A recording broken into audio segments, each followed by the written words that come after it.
महावीरानंद अनंत श्री श्री श्री गुरुन बसपाद पद्मन महाब्रह्म जगजीवन महावीरानंद अनंत श्री श्री श्री गुरुन बसपाद महाब्रह्म जगजीवन महावीरानंद अनंत श्री श्री श्री गुरुन बसपाद वंदे श्री श्री श्री गुरु अनंतम वंदे श्री श्री गुरु अनंतम वंदे श्री श्री गुरु अनंतम भजनंदे अमृतानंदे अनंत ब्रह्म पद्म पदे भजनंदे अमृतानंदे अनंत ब्रह्म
সংসারে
প্রথমে মমরাধ্যদেব জগজীবন মহাচিদানন্দ অনন্ত শ্রী শ্রী শ্রী গুরু প্রতিপাদ প্রথমে অনন্ত কোটি প্রণাম জানাচ্ছি।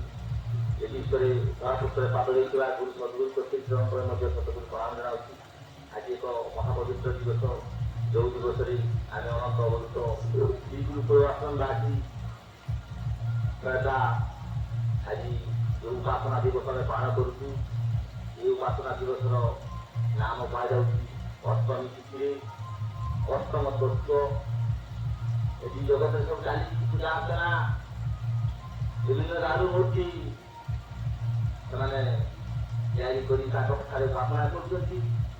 କିନ୍ତୁ ଆମର ଏଇ ଉପାସନା ତନ୍ତ୍ର ଅର୍ଥ ଆମେ ଏକ ଆସନରେ ଏଠି ସମସ୍ତେ ବସିଅଛୁ ଏବଂ ଆଉ ଏକ ଆସନ କଥା ଆମେ ଚିନ୍ତା କରୁଛୁ। ଆମେ ଯେଉଁ ଆସନରେ ବସିଛି ଆସନ ନାମ ହେଉଛି ମସ୍ତପୁର। এই মସ୍ତପୁର ମରପୁର ମହାପୁତ୍ରୀ ଆଜି କୋଟି କୋଟି ଲୋକ ସାଧନା କରୁଛନ୍ତି, ଉପାସନା କରୁଛନ୍ତି। ନିଧାର ଉପବାସ, ଜଳ ଖଣ୍ଡେ ମଧ୍ୟ ଖାଇବେ ନାହିଁ। ଆଉ ଯିବେ ଦେବୀତାକୁ ଆଜି ଅଷ୍ଟମୀ ତିଥିରେ ତାଙ୍କ ବିଚାରରେ କ'ଣ 8 ପ୍ରକାର ଫଳରେ ସେମାନେ ନେଇକି ଯିବେ। ତ ନେବାର ଉଦ୍ଦେଶ୍ୟ କ'ଣ? ପୂଜା କରିବାର ଉଦ୍ଦେଶ୍ୟ କ'ଣ? ଶାସ୍ତ୍ର ଲେଖାଯାଇଛି ଦୀକ୍ଷାୟା ନୈବ ନୈବ ସହ ବୋଲେ ଭିକ୍ଷାବୃତ୍ତି କର ନାହିଁ। ଠାକୁର ତୁମେ ଯେକୌଣସି ଠାକୁର ଦେବାଦେବୀ ପୂଜା କରୁଛ ତାଙ୍କ ଠାରେ ତୁମେ ପ୍ରାପ୍ତି ହୁଅ ନାହିଁ, ଭିକ ମାଗ ନାହିଁ। ତେଣୁ ଜଗତବାସୀ ସମସ୍ତେ ଭିକ୍ଷାବୃତ୍ତି କରୁଛନ୍ତି କାନ୍ନାଳ ଠାରୁ ବିପ୍ର ପର୍ଯ୍ୟନ୍ତ, ସମସ୍ତେ ଆକାନ୍ନାଳଠୁ ବିପ୍ର ପର୍ଯ୍ୟନ୍ତ। କିନ୍ତୁ ପ୍ରକୃତ ବିଦ୍ୟାର ମହତ୍ଵ କେହି ବୁଝିନାହାନ୍ତି। ଆଜି ଯେଉଁ ପୂଜାଟା ହଉଛି ପୂଜାର ନାମ କ'ଣ ନା ପାର୍ବଣ।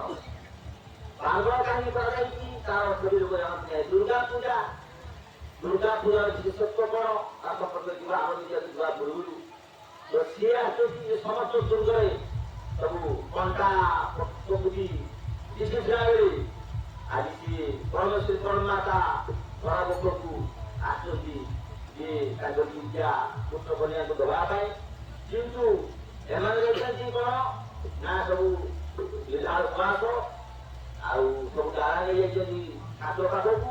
ଗୀତାରେ ମଧ୍ୟ କୁହାଯାଇଛି କାମନା ବାସନା ଆସୁଛି ଏ ଜଗତର ପୁତ୍ର କନ୍ୟାମାନେ ବିଭିନ୍ନ ଦେବାଦେବୀ ମାଧ୍ୟମ ଦେଇ ମୋର ପୂଜା ଅର୍ଚ୍ଚନା କରନ୍ତି। ତାଙ୍କର ସେ ଦେବାଦେବୀ ମାଧ୍ୟମ ଦେଇ ତାଙ୍କର ଚୁଟି ଫଳକୁ କିଛି ବିଶିଷ୍ଟ ଫଳ ତାକୁ ପ୍ରଦାନ କରିଥାଏ। ହେଲେ ସେ ଦେବାଦେବୀ ନିରନ୍ତର ନୁହେଁ ବୋଲି କହିଛନ୍ତି। ତାହେଲେ ଯେଉଁଟା ଚିରନ୍ତନ ସେ କଥା ଆଡ଼କୁ କାହାରି ମତି ଯାଇନାହିଁ ବା ଆଜି ପର୍ଯ୍ୟନ୍ତ ବି ସେ ପ୍ରୟାସ ଜାରି କରିଛନ୍ତି ପ୍ରଭୁ। ତେଣୁ ତା ପାଇଁ ଲୋକ ଲୋକ ସଂଖ୍ୟାଲଘୁ ଲୋକ ଏ ବିଶ୍ୱ ଚଳାଚଳକୁ ମନ୍ଥନ କଲେ ଯେତିକି ଲୋକ ଆସିବେ ହିସାବ ନାହିଁ। କୁହାଯାଉଛି 750-800 କୋଟି ଲୋକ ଭିତରେ 800 ଲୋକ ବି ଉଦ୍ଧାର ହେଇପାରିବେ। 800 ଲୋକ ବି ଉଦ୍ଧାର ହେଇପାରିବେନି ପ୍ରଭୁଙ୍କ ଜୀବନ ଧାରା ଯିବେ। କାହିଁକିନା ତାଙ୍କର ଖର୍ଚ୍ଚା ହଉଛି କେତେ? 6,9,64। କିନ୍ତୁ ଯେତେବେଳେ ସେ ଧରାବକୁ ଆସିଅଛି ତାଙ୍କର କିଛି ସାଫଲ୍ୟ ସେ ମଣ୍ଡିତ କରିଥାନ୍ତି। ତେଣୁ ଆକାଙ୍କ୍ଷାଳ ଠାରୁ ବିଶ୍ୱ ପର୍ଯ୍ୟନ୍ତ ସମସ୍ତଙ୍କୁ ସେ ଆହ୍ୱାନ ଦେଇଛନ୍ତି। ବେଦରେ କୁହାଯାଇ ଆହ୍ୱାନ ଦେଇଛନ୍ତି ସର୍ବେ ଶୂନ୍ୟନ୍ତୁ ଦୃଷ୍ଟି ଅମୃତସ୍ୟ ପୁତ୍ରାଃ ପଶ୍ୟନ୍ତୁ ସର୍ବେ ଅମୃତ ରୂପମ୍ ଗଚ୍ଛନ୍ତୁ ସର୍ବେ ଅମୃତ ପୁରମ୍ ବାୟ ବୈକୁଣ୍ଠପୁରମ୍। ତେଣୁ ସମସ୍ତଙ୍କୁ ସେ ଆହ୍ୱାନ ଦେଇଛନ୍ତି। ତେଣୁ ଏ କଥାକୁ କ'ଣ ଲୋକ ଚାଲିଯିବ? ବେଦରେ କୁହାଯାଇଛି ବେଦ ଭଳିଆ ନାନା କରି ଶାସ୍ତ୍ର କେନ୍ଦ୍ର ଜାଣନ୍ତି। ବେଦ ଚିତରୁ ଶାସ୍ତ୍ର ପୁରାଣ। ତେଣୁ ବେଦରୁ ବେଦ ହଉଛନ୍ତି ଏକ, କିନ୍ତୁ ସେଇ ବେଦରୁ ଯେତେବେଳେ ଅନେକ ଶବ୍ଦ ଅର୍ଥ କୁହାଯାଉଛି ଋଗ୍ବେଦ, ସାମବେଦ, ଯଜୁର୍ବେଦ, ଅଥର୍ବ ବେଦ, ଏମିତି 4ଗୋଟି ବେଦ କଥା ଏଠି କୁହାଯାଉଛି। ଏ 4ଗୋଟି ବେଦ କ୍ଷେତ୍ର ଥିଲା, କର୍ମ ଥିଲା। କିନ୍ତୁ ଆଜି ସେଇ ବେଦର ମଧ୍ୟ କାର୍ଯ୍ୟ ସମାପନ ହେଇଛି। ସେଇ କଥା ପ୍ରଭୁ କହିଥିଲେ 4 ବେଦ ପଢି ପଢି ହେଇଛନ୍ତି କ'ଣ?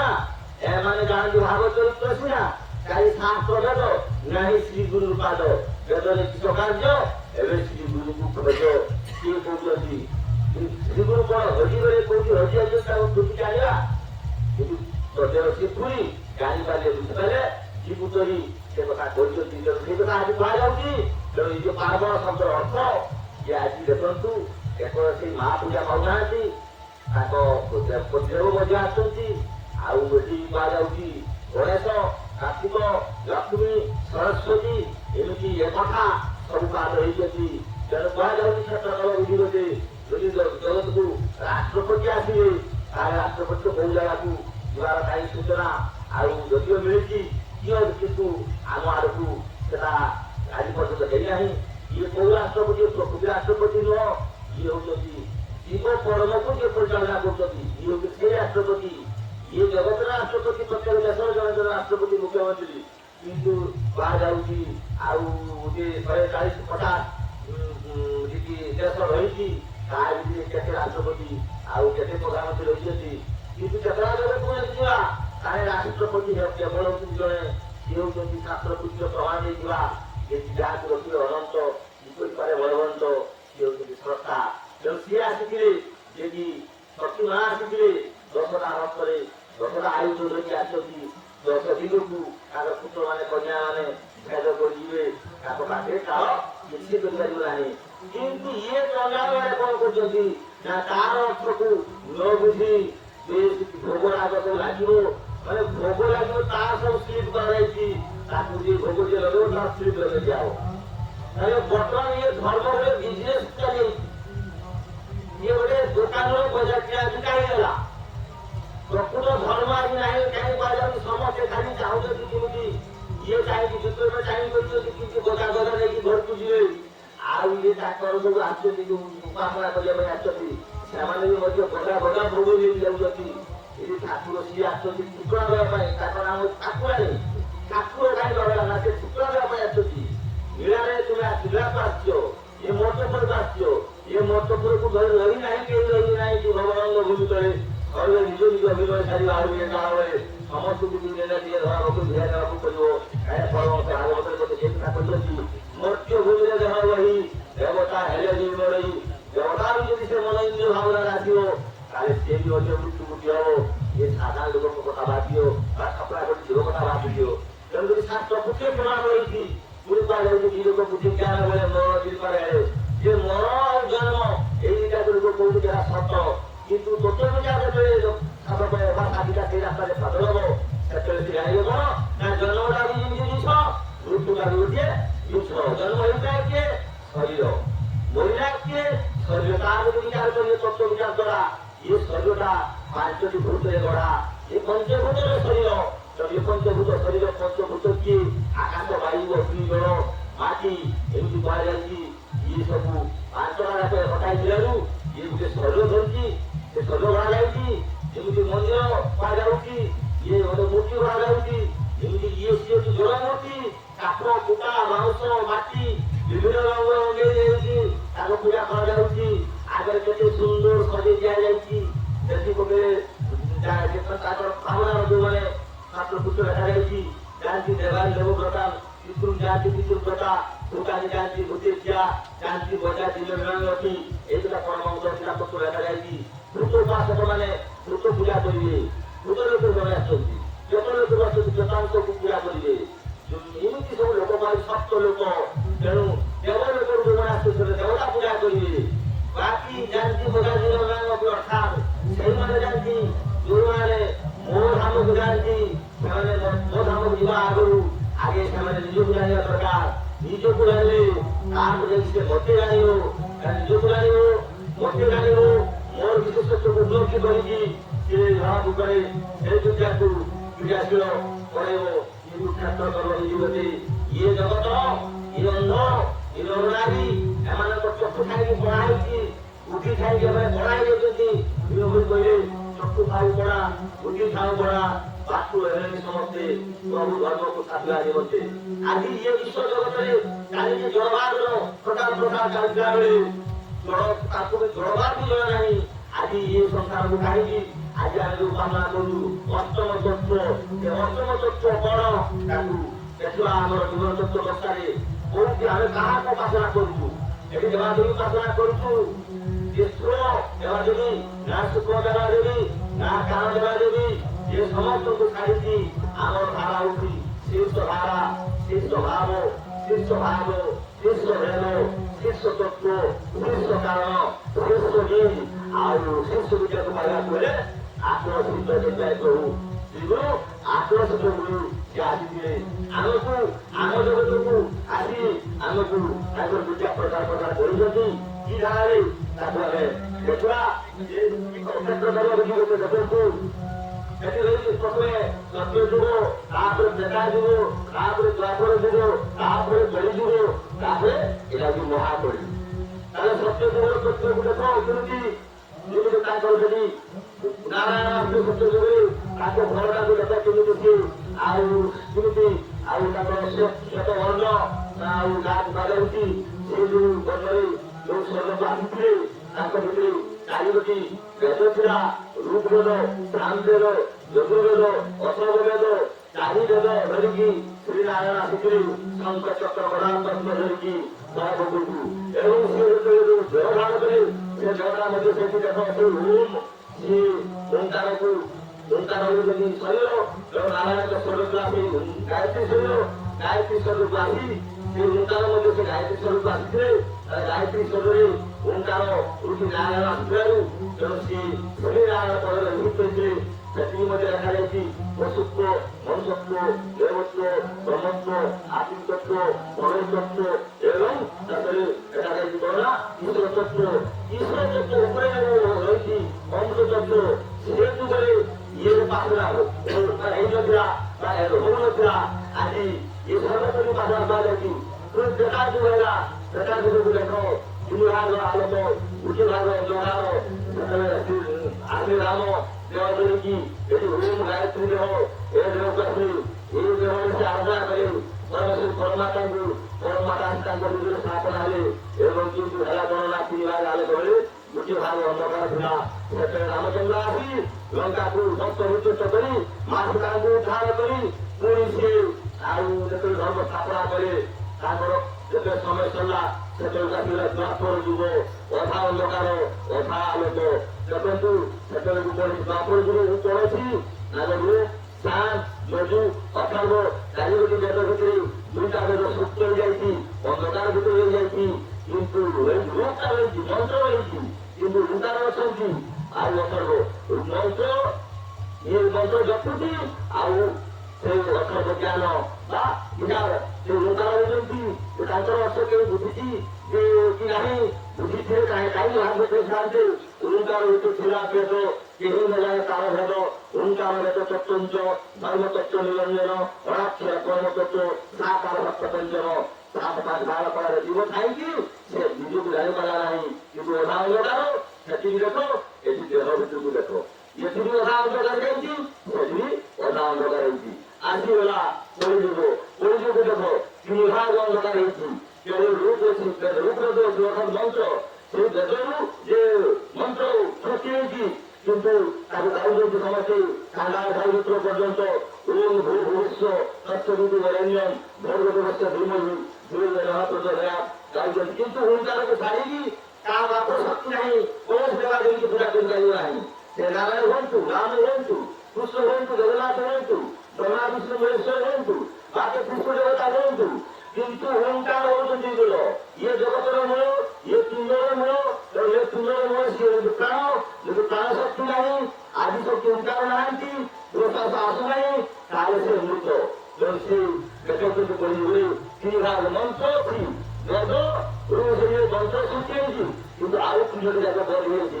ଉପାସନା ନାହିଁ, ଯୋଗ କର୍ମ ନାହିଁ, ଅଥର୍ବ ଜ୍ଞାନ ନାହିଁ। ଯଦି ଓଙ୍କାରର ଉପାସନା ନାହିଁ, ଓଙ୍କାରର ଜ୍ଞାନ ନାହିଁ, ଓଙ୍କାରର କର୍ମ ନାହିଁ, ତାହେଲେ ଓଙ୍କାରକୁ ଯେତେ ଡାକିଲେ ସେ କାହା କଥା ସିଏ ଶୁଣିବ ନାହିଁ। ଯେମିତି ଭାଗବତ ଲେଖାଯାଇଛି କଣ ନା ନାମ ଧରିକି ଡାକୁଥାଇ ତା ଡାକ ମୁଁ ନ ଶୁଣେ। କାହିଁକି ନା ଅନ୍ୟାନ୍ୟ ଭଜନ ତାକୁ ତ ମୁଁ ମଣି ତାହାତେ ମନ୍ତ୍ର ସେ ଦେଖେଇଛନ୍ତି। ବର୍ତ୍ତମାନ ସେଠି ଆସିଲା ଘୋର କଲିକା। କଳିଯୁଗ ପରିସମାପ୍ତି 2000 ମସିହାରେ କଳିଯୁଗ ପରିସମାପ୍ତି ହେଇଯାଇଛି। ମାଳିକା ଲେଖାଯାଇଛି, ଆମ ଶାସ୍ତ୍ରପୁତ୍ରରେ ମଧ୍ୟ ଏଠି ରହିଛି, ପ୍ରମାଣ ଦିଆଯାଇଛି ଯେ ବର୍ତ୍ତମାନ ମାଳିକା ଗୋଟିଏ 300 ପୃଷ୍ଠା, ଆଉ ଗୋଟିଏ 375 ପୃଷ୍ଠା, ଗୋଟେ ଅକ୍ଷର ଲେଖିଛନ୍ତି, ଆଉ ଗୋଟେ ଶବ୍ଦ ଲେଖିଛନ୍ତି, ପ୍ରମାଣ ଦେଇଛନ୍ତି। ମଧ୍ୟ ପ୍ରମାଣ ଦେଇଛନ୍ତି ଯେ କି କଳିର ଲାଷ୍ଟ ସୁନାକରେ 2000 ମସିହା ବେଳକୁ କଳିଯୁଗ ପରିସମାପ୍ତି 2021 ପାଖରୁ ଆଜି ଯେ 25 ପର୍ଯ୍ୟନ୍ତ ଚାଲିଛି, এটা ମହାକଳି ଚାଲିଛି। ମହାକଳି କାଲି 2000 କାକୁ ଗଣିବ, କାଲି 2000 କାଲି ଟୋଟାଲ ବର୍ଷ 25 ବର୍ଷ କଳି ମହାକଳି ଭୋଗ କରିସାରିଛି। କଳିଯୁଗ ମାତ୍ର 5000 ବର୍ଷ ଭୋଗ ଗଲା।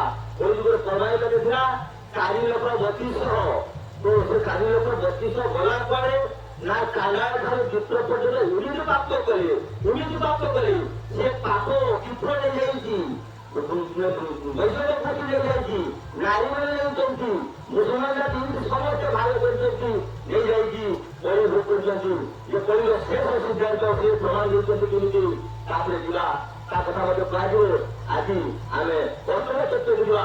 ଏ ଅଷ୍ଟମ ତତ୍ତ୍ୱକୁ ଯିବା ଆଗରୁ ଆଜି ଖାଲି କହିଦେଉଛି, ଆଜି ଦେଖିଲେ ଏଠି ଗୋଟିଏ ଯୁଗରେ ଲେଖିଲେ ଧନ୍ୟ ଧନ୍ୟ ଏହି କରିଯୋଗ ଲୋକ କାହିଁ କରିଥିଲେ ତାପ ତପ ପାପ ସଙ୍ଗେ ପଡ଼ି ପ୍ରଭାବରେ ଗୁଡ଼ି ଦେଖିଲେ ନିଜ ସ୍ୱରୂପ ଘରେ ଭୀମ ଧରି ଧରିଲା ପୂର୍ବ ସୁକୃତ ବାସନା ଥିଲା ମନୁ ସର୍ବ ସଂଶୟ ତୁଟିଲା ବ୍ରହ୍ମ ଚିହ୍ନି ସଜିଏ ରହିଲା। 650 ବର୍ଷ ପ୍ରଭୁ ଲକ୍ଷ୍ୟ ଲେଖିଥିଲେ ଧନ୍ୟ ଧନ୍ୟ ଏହି କରିଯୋଗ ଲୋକ କାହିଁ କରିଥିଲେ ତପ ପାପ ପଞ୍ଚ କରି ଭବାନବେ ଗୁଡ଼ି ଦେଖିଲେ ନିଜ ସ୍ୱରୂପ ଘରେ ଭୀମ ଧରି ଧରିଲା ପୂର୍ବ ସୁକୃତ ବାସନା ଥିଲା ମନୁ ସର୍ବ ସଂଶୟ ତୁଟିଲା ବ୍ରହ୍ମ ଚିହ୍ନି ସଜିଏ ରହିଲା। ବର୍ତ୍ତମାନ ମହାକଳିକୁ ଲକ୍ଷ୍ୟ କରିବା ଏଇଟା ଗୋଟେ ଏମିତି ଯୁଗ ମାତ୍ର ସଂକ୍ଷିପ୍ତ ଯୁଗ। ସଂକ୍ଷିପ୍ତ ଯୁଗ ଭିତରେ ଜଣେ ଯଦି ଚାହିଁବ ଯଦି ଶ୍ରୀଗୁରୁଙ୍କ ସାନିଧ୍ୟକୁ ଯଦି କେହି ଆସିଯାଇଛି ଇଏ ଗୁରୁ ସଦ୍ଗୁରୁ ବିଦ୍ୟା ଭିତରେ ଇଏ ବିଦ୍ୟାକୁ କେହି ବୁଝିପାରିବ ନାହିଁ। ଗୁରୁ ବିଦ୍ୟାରେ ଗୁରୁମାନେ ଜଗତକୁ ଆହ୍ୱାନ ଦେଉଛନ୍ତି ଜଗନ୍ନାଥ ପୁରୁଷ ପର୍ଯ୍ୟନ୍ତ ସେମାନଙ୍କ ବିଦ୍ୟାରେ ଯଦି କେହି ଦେଖିକରି ତାଙ୍କ ଧାରାରେ ରହିଛି ତାହେଲେ ସେମାନେ ମୁକ୍ତି ହେଇଯିବେ, କିନ୍ତୁ କୈବଲ୍ୟ ମୁକ୍ତି ପାଇବେ ନାହିଁ, ମୋକ୍ଷ ମୁକ୍ତି ପାଇପାରିବେ ନାହିଁ, ଜୀବନ ମୁକ୍ତ ଅବସ୍ଥାକୁ ଯାଇପାରିବେ ନାହିଁ। ତାହେଲେ ଜୀବନ ମୁକ୍ତ ଅବସ୍ଥାକୁ ଯିବା କହିଲେ ପରମ ପୁରୁଷ ଶ୍ରୀରାମ ଶ୍ରୀକୃଷ୍ଣ ଶ୍ରୀ ଜଗନ୍ନାଥକୁ ଆରାଧନା କରିବାକୁ ପଡ଼ିବ ଏବଂ ତାଙ୍କ ଜଗନ୍ନାଥ ସେ ଅନୁପ୍ରାଣିତ ହେଲେ ଜୀବନ ମୁକ୍ତ ଲୋକରେ ଲାଭ କରିବ। ହେଲେ ତାକୁ ମଧ୍ୟ ସେ ସ୍ୱର୍ଗସାଗର ସ୍ୱର୍ଗ ସୁଖ ଲାଭ କରିବ।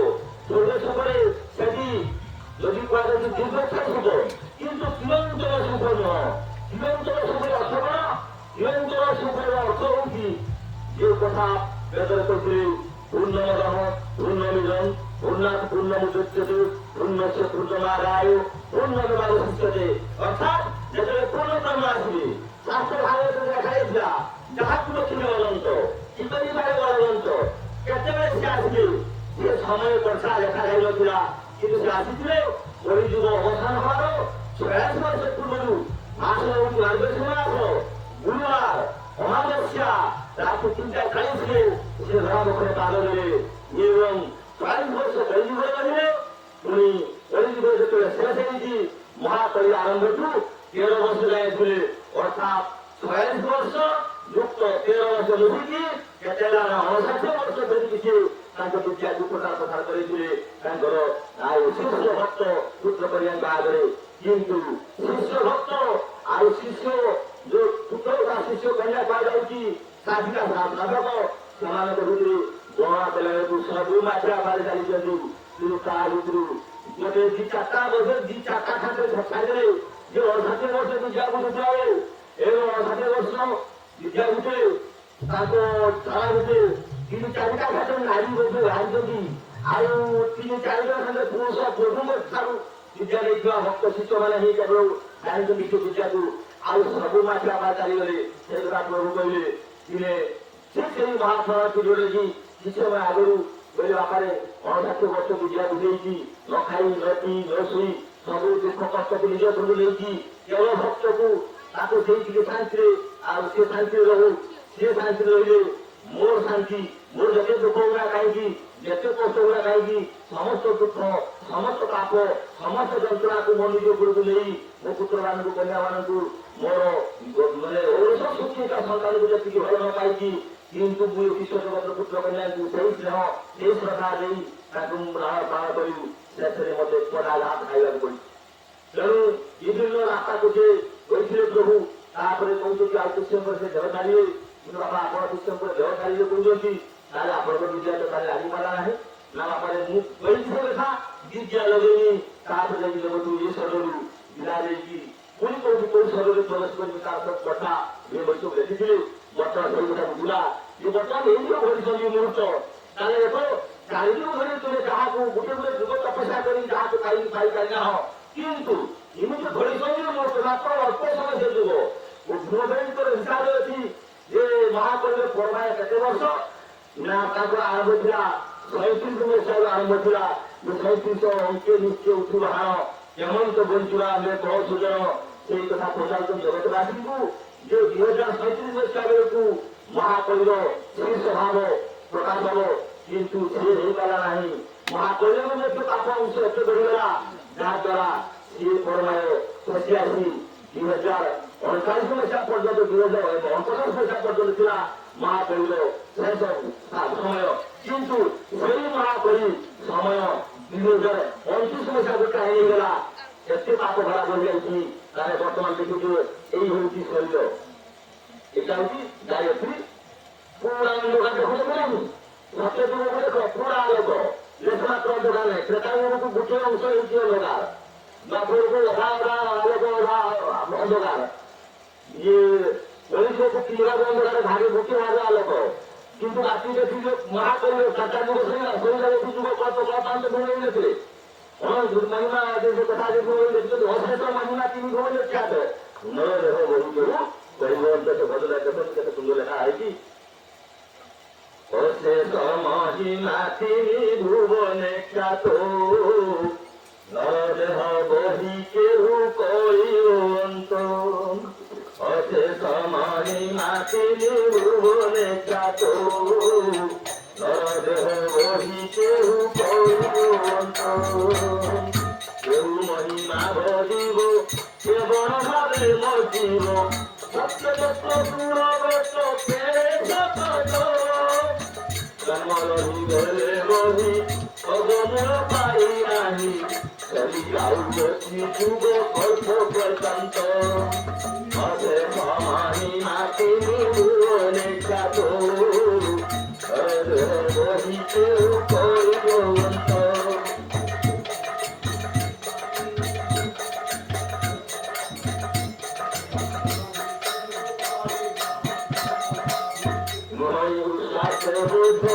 বহিবাকু মোর শোধ, বাড়িবাকু কেহু অত সাহস। চুপিরে ধরিলে নেই ভয় হই নর হই, অরুয়ান লাগে নহে অল্প বহুত। অশেষ মহিমা তিনি ভুবনে খ্যাত, নরদেহ বহি কেহু করিব অন্ত।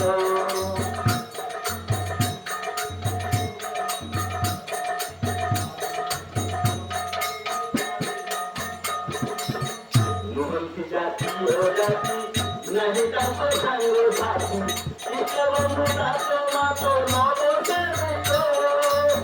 दारो नहीं पुकारा तांसु किराई दो माया, मन किसे गहुदरी जनम जातो। अशेष महिमा তিনি ভুবনে খ্যাত, নরদেহ বহি কেহু করিব অন্ত।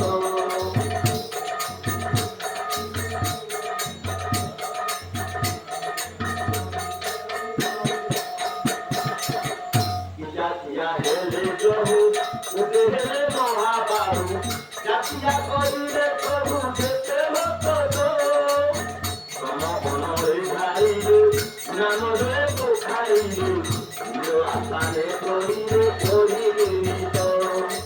অশেষ মহিমা তিনি ভুবনে খ্যাত, নরদেহ বহি কেহু করিব অন্ত।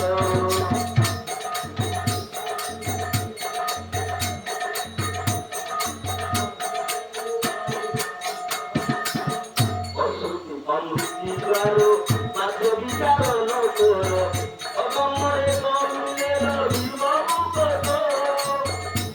পথিলে যাই দয়া হেব দেবে যাই, অনালিকা বোধ নিত্য হেব প্রাপত। অশেষ মহিমা তিনি ভুবনে খ্যাত, নরদেহ বহি কেহু করিব অন্ত।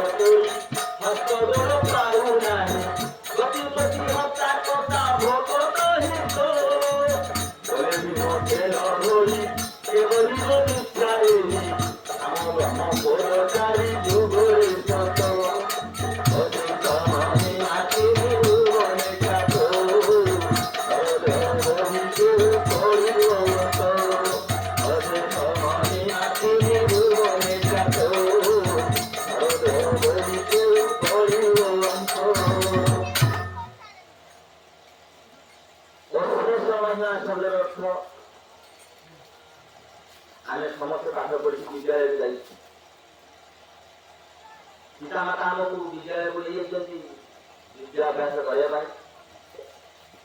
ସମସ୍ତେ ବିଦ୍ୟା ପଢୁଛନ୍ତି। ବିଦ୍ୟା ଶବ୍ଦର ଅର୍ଥ ବିଚାର, ବାଣୀ, ବିଜ୍ଞାନ। ବିଦ୍ୟା କହିଲେ ବହୁତ କଥା ଅଛି। ତାହେଲେ ଆମେ ଦେଖିବା, ଆମେ ଯାଇଥିଲୁ ଲୋକକୁ ବିଦ୍ୟାଳୟ ଯାଇଥିଲୁ ଭଲସେ ଧରି ବାବା ମା ନେଇଯାଇଥିଲେ ଆମ ଭଳିପାଣି କରିବା ପାଇଁ। ତ ସେ କଣ ଶିଖିଲେ? ନୂଆ କରି ସବୁ କିଛି ନୂଆ। ପ୍ରଥମେ ଗୁରୁ ଆମକୁ ଶିକ୍ଷା ଦେଇଥିଲେ। କଣ ଶିକ୍ଷା ଦେଇଥିଲେ? ଦେଖନ୍ତୁ ଏଇ ଶୂନ୍ୟଟାକୁ ସେ ପ୍ରଥମେ ଲେଖିଥିଲେ।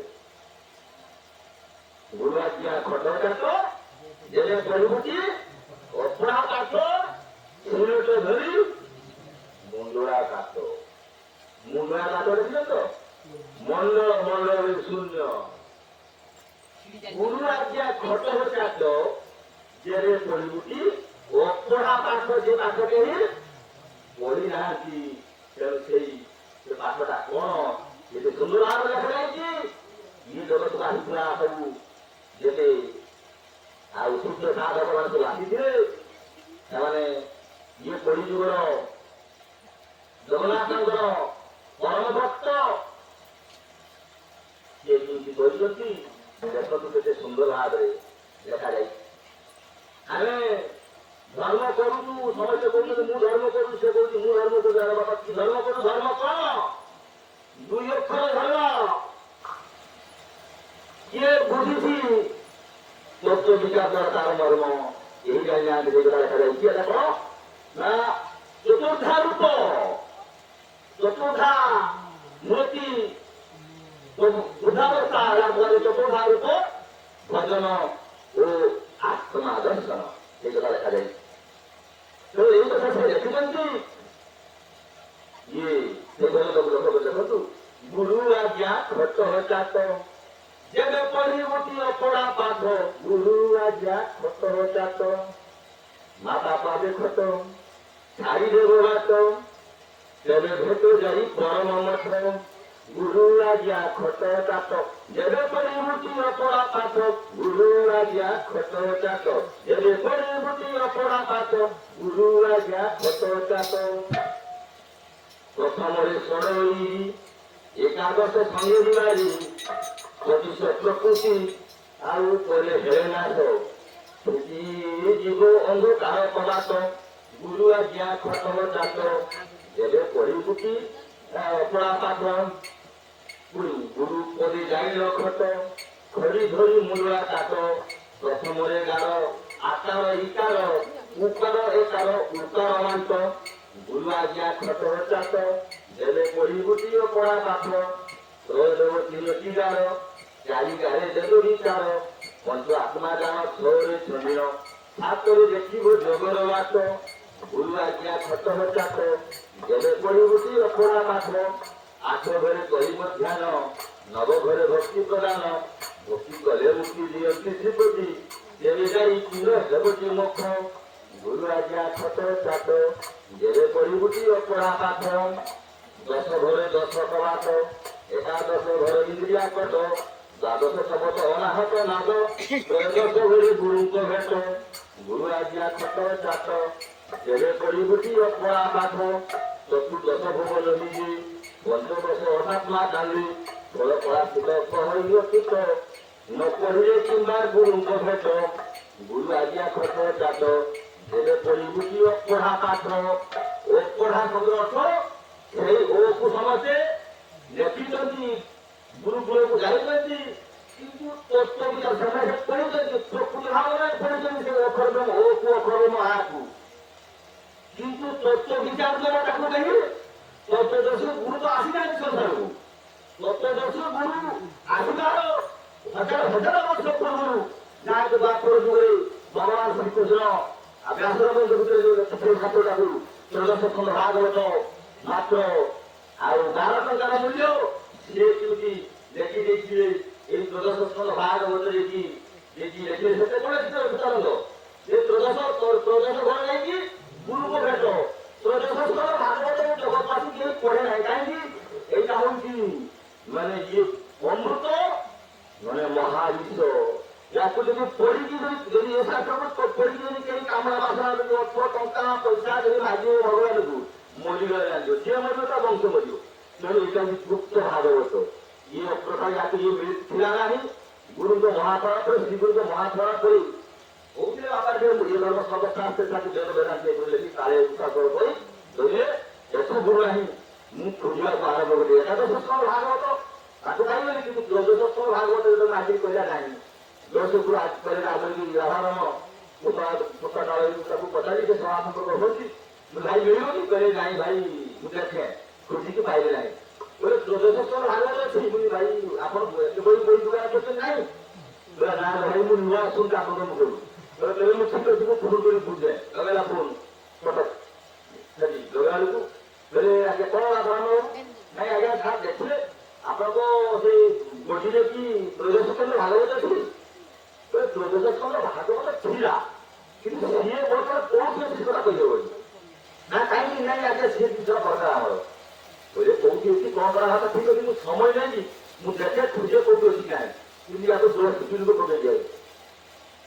ମାନେ এই তো মানে আড়িবাড়ি থাকেনি গোটে কানি বাড়াই 3 মাস পরে কাড়ু কাড়ু বলে বাংলা পুনা বই বলা বই খনে মিলিছি বলা সে বলে গোটে তো বই থাকলে বলে গোটে বই থাকলে কেটে বলে জানিস তো না আমি জানি না কেটে না আপনার 50 করে না ঠিক আছে মু থাকি যাচ্ছি সে 50 করে কালে থাকি দিয়েছিল বলে ইমিডিয়েট কালে থাকি কথা কিছু পড়ানো তারপরে মু আবেলে আপনার কইনি যেতে বই আসলে বলে হাই বই আসছে তাই 10 খন্ড ভাগবত আসছে যাই পৌঁছি দেখে বলে পচাশ টଙ୍କା দেলে କହିଲେ ମୁଁ ସବୁବେଳେ ମାନିଦିଅ କେତେ ମୂଲ୍ୟ କେତେ ମାନେ 12 ଟଙ୍କା 12 ଟଙ୍କା 12 କଳା ଜୀବର କାହାଣୀ ଲେଖାଯାଇଛି 12 ଟଙ୍କାର ଶାସ୍ତ୍ର ନାହିଁ 12 କଳା ଜୀବର କାହାଣୀ 16 କଳା ଜୀବର କାହାଣୀ ସବୁ ଏଇଠି ଲେଖାଯାଇଛି ତ ସେଇଟାକୁ ସିଏ କହିଲେ ଅଛି କଣ ଏଥିରେ ଯଦି ଖୋଲିକି କୁହା ହବ ଆଉ ଆପଣମାନଙ୍କର ଏଠି ସିଏ କିଛି ରହିବନି ସବୁ ସଫା ହେଇଯିବ ତେଣୁ ଆପଣ ବହି ଏଗୁଡ଼ା ବିଜନେସ୍ କରୁଛନ୍ତି ସେ ଶାସ୍ତ୍ର ସେଟା ମୂଲ୍ୟ ଦରକାର ଆପଣ କାଳଜୀ ମୂଲ୍ୟରେ ଦାମ ନିଅନ୍ତୁ ମୋତେ ସେ ପଇସା ଗୁଡ଼ାକ ମୋତେ ଶାସ୍ତ୍ର ଦିଅନ୍ତୁ ଆଉ କିଛି ଲୋକ ଧୀରେ ଧୀରେ ଭାବୁ ଟିକେ କାହିଁ ହବନି ମୁଁ ତାହେଲେ ମୁଁ ଆପଣଙ୍କୁ ପ୍ରଥମ ସୂଚନା ଦଉଛି ସେଇ ସେତିକି ଆପଣଙ୍କୁ କୋଉଟା ଅଧିକ କହିହବନି ନମୟ ନୃସିଂହ ଚରଣ ଅନାଦି ପରମ ଗାନ କରୁଣା କଟାକ ପ୍ରକାଶ ଭକତ ଜନ ଦୁଃଖ ନାଶ ମୀଳା ବିଦ୍ୟୁତ କଳେବର ଦେବ ମାନବ ଅଗଚର ସୃଷ୍ଟିମୟୀ ଜାରମୀଳା ଯା ନାମ ଭଗବତ ଭେଳା এই এদিকে অর্থ নৃসিংহ কথা কাই করা নময় নৃসিংহ চরণ কিন্তু নরসিংহ কথা কহছে নৃসিংহ এদিকে বুঝিব কিন্তু নরসিংহ আসা পূর্বରୁ বা নৃসিংহ অবতার আসা পূর্বରୁ তা পূর্বରୁ কেତେ অবতার ଥିଲେ ପ୍ରଥମ ମୀନ ତାପରେ କୁର୍ମ ତାପରେ ବରାହ ବାମନ ପରେ ଯାଇକି ଆସୁଛନ୍ତି ନରସିଂହ ଅବତାର ଆଉ ଏଇ ଅବତାର ତାକୁ ରଖିଛନ୍ତି ଆଗକୁ 6 ଅବତାର ପୂର୍ବରୁ ଛଅ ଇଏ ମଝିରେ ଅବତାର କଥା କହିଯାଉଛି କହିଲା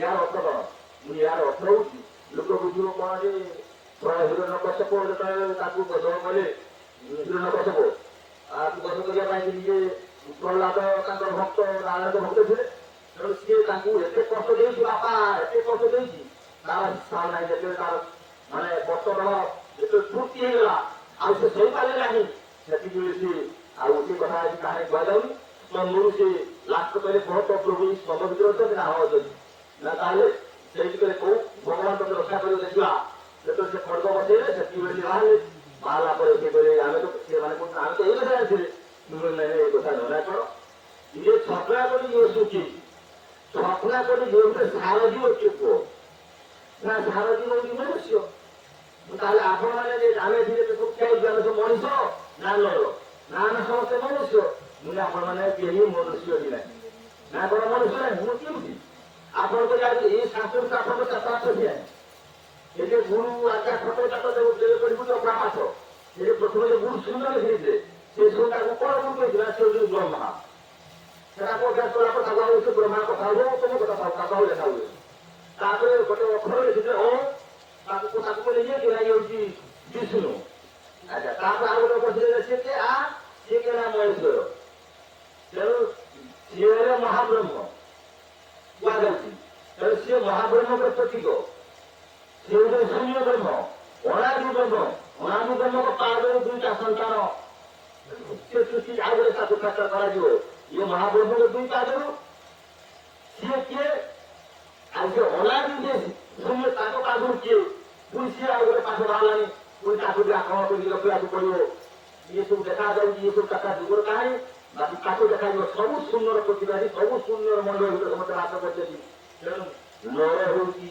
ସୃଷ୍ଟିର ଶ୍ରେଷ୍ଠ ଯେ ନର ଶରୀରକୁ ପାଠେୟ କରି ଚେତନା ରୂପୀ ମାନବ ବା ମନୁଷ୍ୟ ସେ ଶରୀରରେ ପ୍ରକାଶ କରନ୍ତି ଏବଂ ସେଇ ଧରାରେ ବା ସେଇ ଶରୀର ବା ଲୋକଙ୍କ ଶରୀରକୁ ସେ ଆସିକି ଏ ସମସ୍ତ ଶୈବ ବିଦ୍ୟା ନାଟ୍ୟ ବିଦ୍ୟା ଗାଳପତ୍ର ବିଦ୍ୟା ଆତ୍ମିକ ବିଦ୍ୟା ପରମାତ୍ମିକ ବିଦ୍ୟା ସାରସ୍ୱତ ବିଦ୍ୟା ବ୍ରହ୍ମ ବିଦ୍ୟା ଏମିତି ସର୍ବତ୍ର ମହାବ୍ରହ୍ମ ବିଦ୍ୟା ସବୁ କିଛି ଜାଣିପାରିବ ତେଣୁ ସେଇପାଇଁ ଡାକିବା ନୃସିଂହ ଶବ୍ଦ ଅର୍ଥ ନର ଭିତରେ ସତ୍ୟପ୍ରେମ ଆଉ କୋଉ ଜୀବ ଭିତରେ ନାହିଁ ନର ଭିତରେ ସବଳ ଏବଂ ନର ଭିତରେ ସତ୍ୟପ୍ରେମ ଦୁଇଟା ସତ୍ୟବ୍ରହ୍ମ ହେଉଛନ୍ତି ଧୂଳି ବ୍ରହ୍ମ ହେଉଛନ୍ତି ଧୂଳି ଧୂଳି ବ୍ରହ୍ମ ହେଲେ କିଏ ଓଙ୍କାର ସତ୍ୟବ୍ରହ୍ମ ହେଲେ କିଏ ଓକାର ନର ଶରୀର ଭିତରେ ଆଉ କୋଉ ଜୀବ ଭିତରେ ପାଇବନି ଆଉ ସବୁ ଭିତରେ କେବଳ ଧ୍ୱନି ପାଇବ ପଶୁ ପାଖରେ ସେ ଧ୍ୱନି ପଶୁ ପାଖରେ ଧ୍ୱନି ସରୀସୃପ ପାଖରେ ଧ୍ୱନି ଓଙ୍କାର ପାଖରେ ଧ୍ୱନି ସତ୍ୟବ୍ରହ୍ମ ନୁହଁ ତେଣୁ ସେ କଥା କହିବାକୁ ପଡେ ବହୁତ କଥା ଆପଣଙ୍କୁ ସଂକ୍ଷେପରେ କହିବି ମୁଁ ଆଉ ତାକୁ ଦେବି ନାହିଁ ସମୟ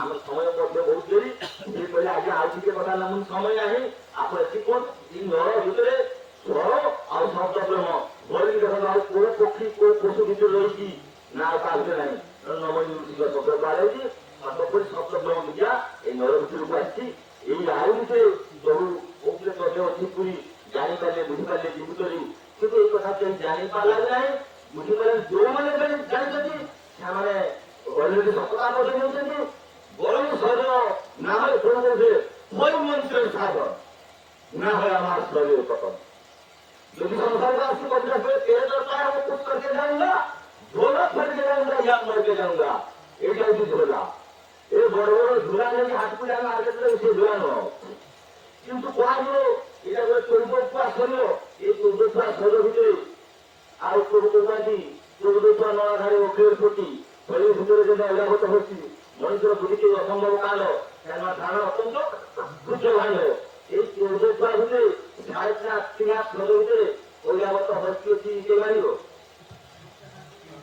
অজাগত হস্তি হচ্ছে সভাত মানে প্রত্যেকটা সব হস্তি হয়েছি তার শীর্ষ সিয়ে সেটা ভালো মুঞ্জ পাখি হচ্ছে যদি সে অজাগত হচ্ছে বা উঠে লাগলো তুমি ওটা মার্কেটে ঝুলা আমার করে ঝুলাই যাবে ঝুলা এই কথা যে বাবা আমি না বললা দেখো এই বাক্য উতারে ঝুলা কান্দে কিন্তু বটিছিলে মার্কেটে যাচ্ছে ওই বাবা কইলো না কথা কান্দে মানে লোক কিছু মানে চেষ্টা করতে মানে আগা বুঝতে পারি ঝুলারে কোন অনেক যাচ্ছে না এটা অজাগত হাতি হচ্ছে এই তুমি মজা কথা কিছু ভক্ত কোথা নেই देखिए भक्त मैंने जाऊँगी गुरु को घर ये जहाँ काटी के कर ये बिस्कुट मारू ये की कोटे लेके बोले हमें भी यदि गुरु भी करते हमें भी खाते बड़बड़ खाते ना हो ये की बोले बाबा निकला आ रहे बोले जोई गुरु गया ना हाँ बाबा जोई गुरु गया ये कोई ये तो कोई क्या हम लोग कहते जोई गुरु गया ये भी कहते जोई गुरु गया ये कितना गुरु तो कहाँ पर ये कौन ये धर्म भी गया दिया धर्म बेड़ा जेते 12 दिने କରିଥିବ ଆକାଶ ପର୍ଯ୍ୟନ୍ତ ସେ 12 ଦିନ କରି ରଖିପାରିବେ ତାଙ୍କ ବିଦ୍ୟାରେ ଯୋଉମାନେ ପଶିଯାଇଥିଲେ ତ ସେ 12 ଦିନ ଆସିଥିଲେ ଯେତେ ବଡ ପାଖରେ ଲୁହା ପାଖରେ ଯେ ପାଖରେ ସେ ଭାଙ୍ଗି ପଶିବ ବେड़ा ଛିଡ଼ିକି ସେ ପଶିବ ଆଉ ଯଦି ବୁଝି ନ ପାରେ ଯଦି ବିଦ୍ୟାର ମହତ୍ଵ ଯଦି ନ ବୁଝିକି ଯଦି ଏପଟ ସେପଟ ହେଇଯାଏ ତାହେଲେ ସେ ବେड़ा ଛିଡ଼ିକି ପଡ଼ିଯିବ ତାକୁ ବି ମଧ୍ୟ ବେड़ा ଛିଡ଼ିକି ପଡ଼ିଲା ତ ବେड़ा ଛିଡ଼ିକି ପଡ଼ିଲା ବସିଗଲାଣି ରକ୍ଷା ନାହିଁ କୋଉ ବାପ ତ କିଛି କରିବନି ଯାହା କରିଥିଲେ ମଣିଷ ପରିବର୍ତ୍ତନ ହବା ପାଇଁ ଆସେ ଦୂରଶସ୍ତ୍ର ଦୋଷ ରଚନା କରନ୍ତି ଦୋଷ ଥିଲେ ସେ ବି ପରିବର୍ତ୍ତନ ହେଇକି ବାଲ୍ମୀକି ରୂପାନ୍ତରିତ ହେଲେ କେତେ ମହାପାତି ଅଢାବେଳେ ମହାପାତି ସେ ବି ମଧ୍ୟ ଉଦାହରିଛନ୍ତି ତେଣୁ ଭଗବାନ ସିଏ ସାଲାମୀ ପୁରାଣୀ ଦକ୍ଷିଣା ଉଆ ଚାଉଳ ଉଦା ଚାଉଳ ସୁପାରି ପାନ ଖତ ଫଳକ ଗାଈ ଏସବୁ ନେଇକି ଆସିନାହାନ୍ତି ସିଏ ଖାଲି ସେ ଦେଇକି ଆସୁଛନ୍ତି ସେ ନେଇକି ଆସିନାହାନ୍ତି ଜଗତର ଯେତେ ସବୁ ଗୁରୁମା ସେମାନେ ପ୍ରକାରର ଗୁରୁମା ଥିଲେ ସଦ୍ଗୁରୁମାନେ ଥିଲେ ଯୋଉମାନେ ପ୍ରକୃତ ଜ୍ଞାନର ସରୋବର ଭିତରେ ପଶିଥିଲେ ବିଜ୍ଞାନର ସରୋବର ଭିତରେ ପଶିଥିଲେ ସେମାନେ ବି ମଧ୍ୟ ଏଇ ସାଲାମୀ ଦକ୍ଷିଣା କଣ ଦକ୍ଷିଣା ଦକ୍ଷିଣା ଶବ୍ଦର ଅର୍ଥ ପ୍ରଭୁକୁ ଦେଖିଲେ କାହାକୁ ଦକ୍ଷିଣା କୁହାଯାଏ କାହାକୁ ସାଲାମୀ କୁହାଯାଏ କାହାକୁ ପ୍ରଣାଳୀ କୁହାଯାଏ କିନ୍ତୁ ଇଏ ଦକ୍ଷିଣ ଧର୍ମରେ ଏଇସବୁ ଅଛି ବୈଜ୍ଞାନିକ ଧର୍ମରେ କିଛି ନାହିଁ। ତେଣୁ ଶିକ୍ଷା ଯିଏ ଗୁରୁ ହଉ ଦଶମ ହଉ କି ଯିଏ ବିପ୍ର ହଉ ସେମାନେ ଶିକ୍ଷା ଦେଇକି ଯିଏ ମାନେ ତାଙ୍କର ସବୁ କେତେ ସବୁ ସଦଭଲ ଦିଆ ହେଇଯିବ।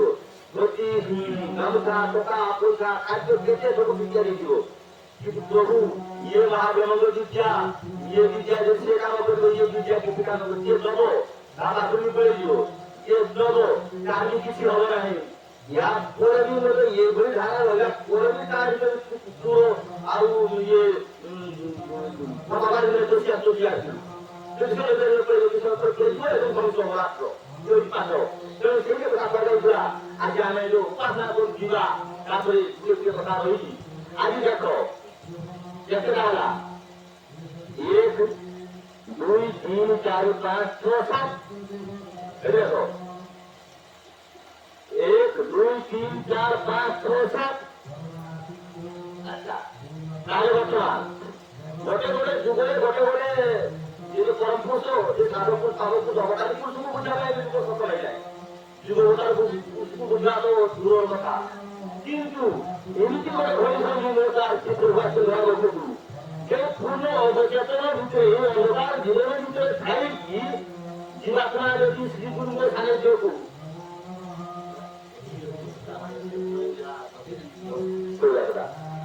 এই জায়গাটা চারিদিকে দেখো সব বন্ধ ঘর এই মাসুন্ন লোকগুলো ধারণକୁ রাস্তা বন্ধ ଅଛି খোলা ହେଇନାହିଁ କିନ୍ତୁ ଏ ମହାକର୍ମକୁ ଏତିକି ରାସ୍ତା ପ୍ରଭୁ ଫୁଟେଇ ଦେଇଛନ୍ତି।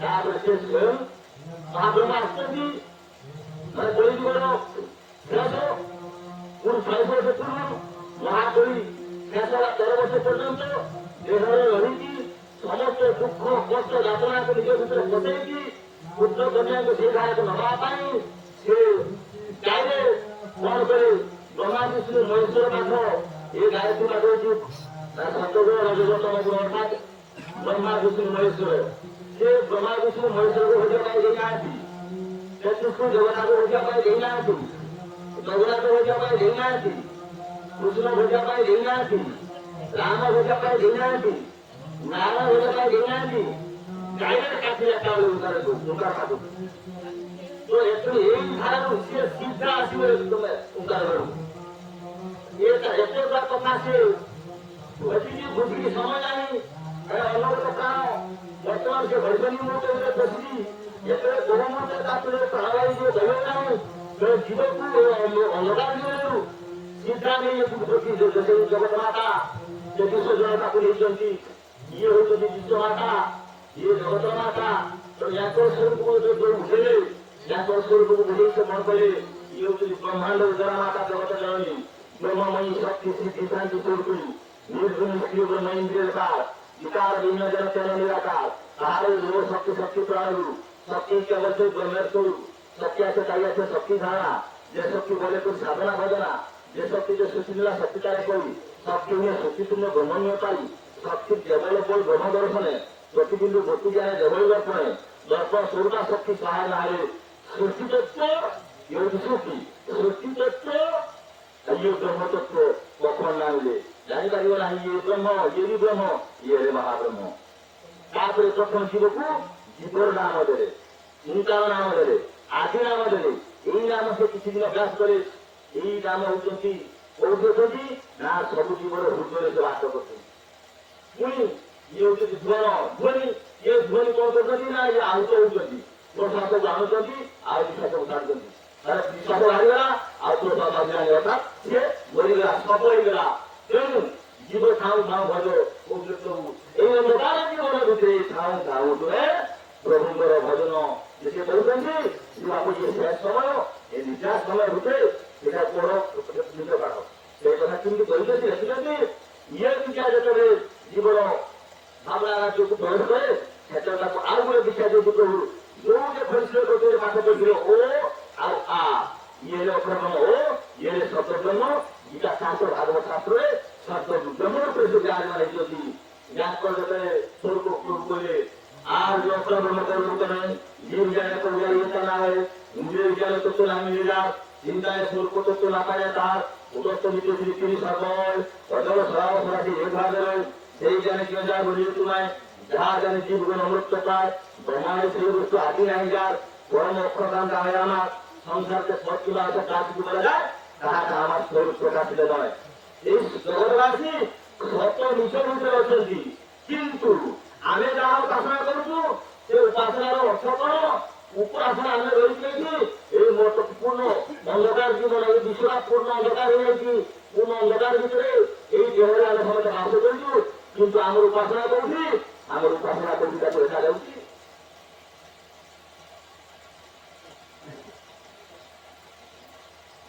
মর্তভূমিରେ ଆମେ ବାସ କରିଛୁ, ବଲାଙ୍ଗୀ ମର୍ତଭୂମିରେ ଯାହା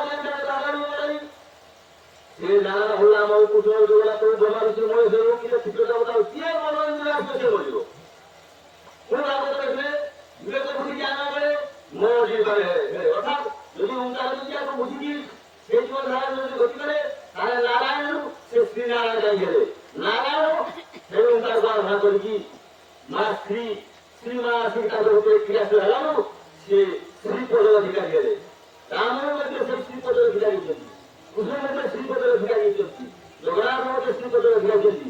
କିନ୍ତୁ ସେମାନେ ରାମକୃଷ୍ଣ ନାରାୟଣ ରାମକୃଷ୍ଣ ଜଗନ୍ନାଥ ତାଙ୍କର ବି ଅଧିକାର ନାହିଁ, ଅଖଣ୍ଡ ଭୋଜବାର ଅଧିକାର ନାହିଁ, ଅଖଣ୍ଡ ଅଧିକାର ଦେବା କିଏ? ଶ୍ରୀଗୁରୁ ଦାସ ଦେବା କିଏ? ପ୍ରଭୁ ତ୍ୟାଗ କରିଥିଲେ ବହୁତ କଠିନ ସମୟ କଠିନ ଆହ୍ୱାନ କରିଥିଲେ ବହୁତ ପରିବେଷଣ ଭାଇ ସାଧୁ ଶ୍ରୀଗୁରୁ ବତାଇଲା ବେଳେ ସେ ଦେବେ ତାର କଥା ସେ କହିବେ। ତେଣୁ এই ଅନ୍ଧକାର ଜୀବନ ଅନ୍ଧକାର ପୂର୍ଣ୍ଣ ଅନ୍ଧକାର, এই ଅନ୍ଧକାର ଜୀବନ ଭିତରେ ରହୁଛି ସେ ଆରାଧନା କରିବା ପାଇଁ ଶ୍ରୀଗୁରୁ ପ୍ରଭୁ କରୁଛନ୍ତି। ଜୀବ ଥାଉ ଥାଉ ହର ରାମ ବ୍ରହ୍ମଙ୍କୁ, ଜୀବ ଥାଉ ଥାଉ ହର ରାମ ବ୍ରହ୍ମଙ୍କୁ, ଜୀବକୁ ନିଶ୍ଚୟ ଦେବେ କାମ କରନ୍ତୁ, ଜୀବ ଥାଉ ଥାଉ ହର ରାମ ବ୍ରହ୍ମଙ୍କୁ,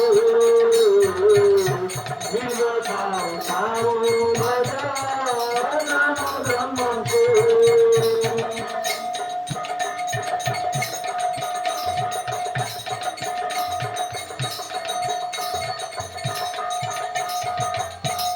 ଯୁବା ହୋଇଥିବେ ନଲାଗି ଯୁବା ହୋଇଥିବ ଦେହ ନଲାଗି ମାୟା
ଥାଉ ଥାଉ ଅଭାବ ହଉଥିବେ, ଶବ୍ଦ ବ୍ରହ୍ମ କ୍ରିୟାଶୀଳ ହେଉଥିବ, ଜୀବ ବ୍ରହ୍ମ କ୍ରିୟାଶୀଳ ହେଉଥିବ, ଜୀବନ ତତ୍ତ୍ୱ ଆଉ କର୍ମ ତତ୍ତ୍ୱର ଅଧିକାରୀ ହେଇଥିବ, ସେଇ ଯେ ତାକୁ ଆହ୍ୱାନ କରାଯାଇଛି ଯେ ଜୀବ ଥାଉ ଥାଉ ଭଜ ନାମ ବ୍ରହ୍ମ। ଜୀବନ ଥାଉ ଥାଉ ଜୀବନ ଶକ୍ତି ଥାଉ ଥାଉ ନାମ ବ୍ରହ୍ମ।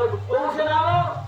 ସେ କହିଥିଲେ କି ନାରାୟଣ ନାମ କହିଥିଲେ, ନା ରାମ ନାମ, ନା କୃଷ୍ଣ ନାମ, ନା ଜଗନ୍ନାଥ ନାମ, ନା ବ୍ରହ୍ମା, ନା ବିଷ୍ଣୁ, ନା ମହେଶ୍ୱର, ନା ସେ ସୂର୍ଯ୍ୟ ଦେବତା। এই নাম জীব ଥାଉ ଥାଉ ଭଜ ନାମ ବ୍ରହ୍ମଙ୍କୁ। ଓଙ୍କାର ବ୍ରହ୍ମ ବ୍ୟବହାର କରିବା ପାଇଁ କରୁଛନ୍ତି।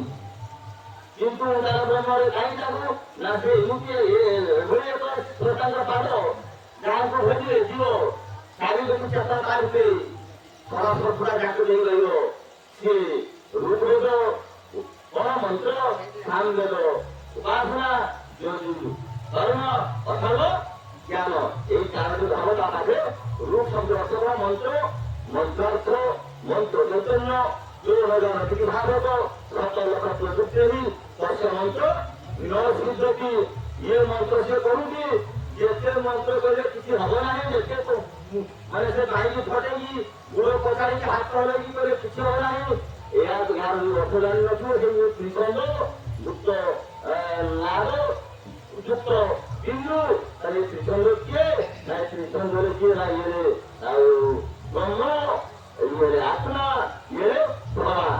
ତାହେଲେ ଇଏ ତିନି ଜଣ ବ୍ରହ୍ମ କିଏ ଆଉ ଆତ୍ମା କିଏ ଭଗବାନ କିଏ, ୟାକୁ ଯେତେବେଳେ ଜାଣିନାହ ଏପଟ ରହୁଛନ୍ତି ଆଉ ବ୍ରହ୍ମା ବିଷ୍ଣୁ ମହେଶ୍ୱର, ଇଏ ତିନିକୁ ଜାଣିନାହ, ଇଏ ତିନିକୁ ଜାଣିନାହ, ଏତେ ପର୍ଯ୍ୟନ୍ତ କିଏ ନା କହିକି ଦେଖି ଅଛନ୍ତି। ଆଉ କାହିଁକି ସେ ଆଉ ଗୋଟେ ଥିଲେ ଆମର ପାଠରେ ଅଛି, ତାକୁ ସେଟାକୁ ମଧ୍ୟ ଆଉ ଗୋଟେ ସିଲାବସ କରାଯିବ।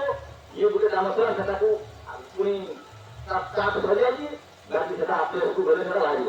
ତେଣୁ ଏ କାହିଁକି ନା ଏଇ ଯଦୁ ସାମ ଯଦୁ କର୍ମ ଯଦୁ ଆଲୋଚନା ଜ୍ଞାନ, ଏଇ ଚାରିଟି ଭାଗ ଯଦି କାହା ଭିତରେ ନାରୀ ହଉ ବା ପୁରୁଷ ଯଦି ତା ଭିତରେ ରହିଲା, ତାହେଲେ ସେ ନାମ ବ୍ରହ୍ମ ହେଇଯିବ। ଏବଂ ସେ ନାମ ବ୍ରହ୍ମକୁ ସେଇ ହବାର ଅର୍ଥ ସେଥିପାଇଁ ପ୍ରଭୁ ଆମର କହୁଥିଲେ এই নামକୁ ଦେଖିବା ପାଇଁ ହେଲେ ତୁମର କିଛି ଏଠି ବାର ନାହିଁ, ବ୍ରତ ନାହିଁ, ଉପାସନା ନାହିଁ, ଶୁଖିଲା ନାହିଁ, ଶୌଚ ନାହିଁ, ଔଷଧ ନାହିଁ, ଦେହମାଲ ନାହିଁ। କାହିଁକିନା ଭାରତ ଶାସ୍ତ୍ର ଲେଖିଲେ କଣ ନା ବ୍ରହ୍ମ ପ୍ରକଟ ଦେଉଳ ଶୁଦ୍ଧ ଅଶୁଦ୍ଧ ନାହିଁ। ତାର ଯେ ବ୍ରହ୍ମ ଉପାସନା କରେ ତାର ଶୁଦ୍ଧ ନାହିଁ, ଅଶୁଦ୍ଧ ନାହିଁ। ତେଣୁ ଯୋଉମାନେ ଶାସ୍ତ୍ର ଭାଗବତ ପଢୁଛନ୍ତି, ଗୀତା ପଢୁଛନ୍ତି, ସେମାନଙ୍କ ଭିତରେ ଏଇ ଭାବନା କାହିଁକି ଆସୁଛି ନା ସେମାନେ ଅଜ୍ଞ। ସେ ଯଦି ମା ଗର୍ଭରେ ନମାଜ ପ୍ରତିଦିନ ପଢିଥିଲେ, ଏବେ ବି ସେମାନେ ସେଇ ମା ଗର୍ଭରେ ପଢୁଛନ୍ତି, ବାହାରି ନାହାନ୍ତି, ଯଜ୍ଞ ବାହାରିଛନ୍ତି, କିନ୍ତୁ ସେ ମାତୃଗର୍ଭ ଜ୍ଞାନ ତାକୁ ଜଣା ନାହିଁ। ତେଣୁ ସେ ଶାସ୍ତ୍ର ହିଁ ପଢୁଛୁ। ତାହେଲେ ଆମେ ବର୍ତ୍ତମାନ ଏଇ ମଠପୁରରେ ଥାଇକି ବର୍ତ୍ତମାନ ପ୍ରଭୁ ପ୍ରଥମେ ପ୍ରଭୁ ସ୍ୱୟଂ ଧରା ପାଖକୁ ସେ ଡାକିଲେ, ଆସି ପୁତ୍ରମାନ କବିମାନଙ୍କୁ ଏଇ ନାମଟା ଦେଲେ। ଏଇ ନାମ ଦେଇ ସାରିଲା ପରେ ତାପରେ ଏଇ ବିଦ୍ୟା ଯେତେବେଳେ ବୁଝାଯିବ, ଦ୍ୱିତୀୟ ପର୍ଯ୍ୟାୟ ବିଦ୍ୟା ତାକୁ ଦେବେ। ଏ ଦୁଇ ବିଦ୍ୟା ଯେତେବେଳେ ତା ପାଖରେ ବିଦ୍ୟା ସରିବ, ଶ୍ରେଷ୍ଠ ବିଦ୍ୟା ସେ ବିଦ୍ୟାକୁ ପ୍ରଭାବ କାହାକୁ ଦେଲେ ନାହିଁ। କାହିଁକିନା ଏବେ ଅବସ୍ଥ ବର୍ଷକ କପଟ ରାଷ୍ଟ୍ରୀୟ ମନସାକୁ ଗୁରୁ ପୂଜ୍ୟ ନବକ୍ଷେପ ସେ କହିଲେ ବି ନାହିଁ, କହିଥିଲେ ପ୍ରଭୁ କିନ୍ତୁ ରଖିଦେଲେ।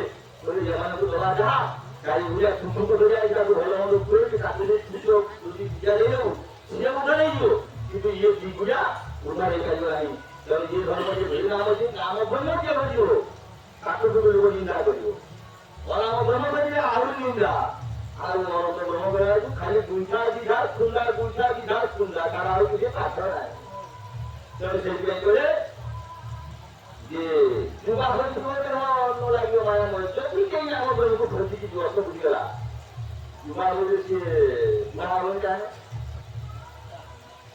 ଆରେ ସେଇ ଯେ ସ୍ୱୟଂ ଆତ୍ମା ସିଏ ଆଉ ତଳକୁ ବସିବ ନାହିଁ। ସିଏ କହୁ ସେଇ ଆତ୍ମା ଏଇ ଶରୀର ଖାଇଯାଉଛି, ମୋ ହାତଟା ଏଇଠି ଦେଖୁଛି, ଯଦି ଘରେ ପଡ଼ି ଭାଙ୍ଗି ବୁଝେ ଗଲେ ଯେ ଏମିତି ଦେଖ ଆଉ ଯଦି ପୁର ଭାଙ୍ଗି ଶିଖିଲା ଷାଠିଏ କିନ୍ତୁ ଏଇ ଗୋଟେ ହବ ସତ, କିନ୍ତୁ ଏ ହାତ ଗୋଡ଼ ଆସିବ କରିବ, କିନ୍ତୁ ତା ଭିତରେ ଜୀବାତ୍ମା ତାକୁ ସେ ଇନ୍ଦ୍ରିୟ ପଞ୍ଚ କର୍ମେନ୍ଦ୍ର ପଞ୍ଚ ଜ୍ଞାନେନ୍ଦ୍ର ପଞ୍ଚ ମନ ସମାଜରେ ତାକୁ ଟିକେ ଫୁଟି କରିବାର ଅଛି। ତାକୁ ହେଲେ କି ଏପଟ ସେପଟ କରିପାରିବ ନାହିଁ। ଯୁବାଣୁ ଯୁବ ଦେହ ମରାଯିବ, ମାୟା ମରି ପ୍ରକୃତି ମାୟା ତା ଭିତରେ କିଛି କରିପାରିବ ନାହିଁ। ସେଗୁଡ଼ା ଦେଖୁଛନ୍ତି ଚୋରା ରୋଗ ସପନ ବାନ୍ଧିବ ଅଙ୍ଗକୁ, ସମସ୍ତଙ୍କୁ ରୋଗ ହବ, ସମସ୍ତଙ୍କୁ ରୋଗ ଚଳେ। ବରଂ ସାଧାରଣ ଲୋକଙ୍କୁ ରୋଗ କଣ ହେଇଥିବ, ଆମେ ତ ଆମର ଏ ଧର୍ମର ଧାରା ଭିତରେ ଗତିରେ ଲୋକମାନଙ୍କ ରୋଗ ବେଶୀ ହବ।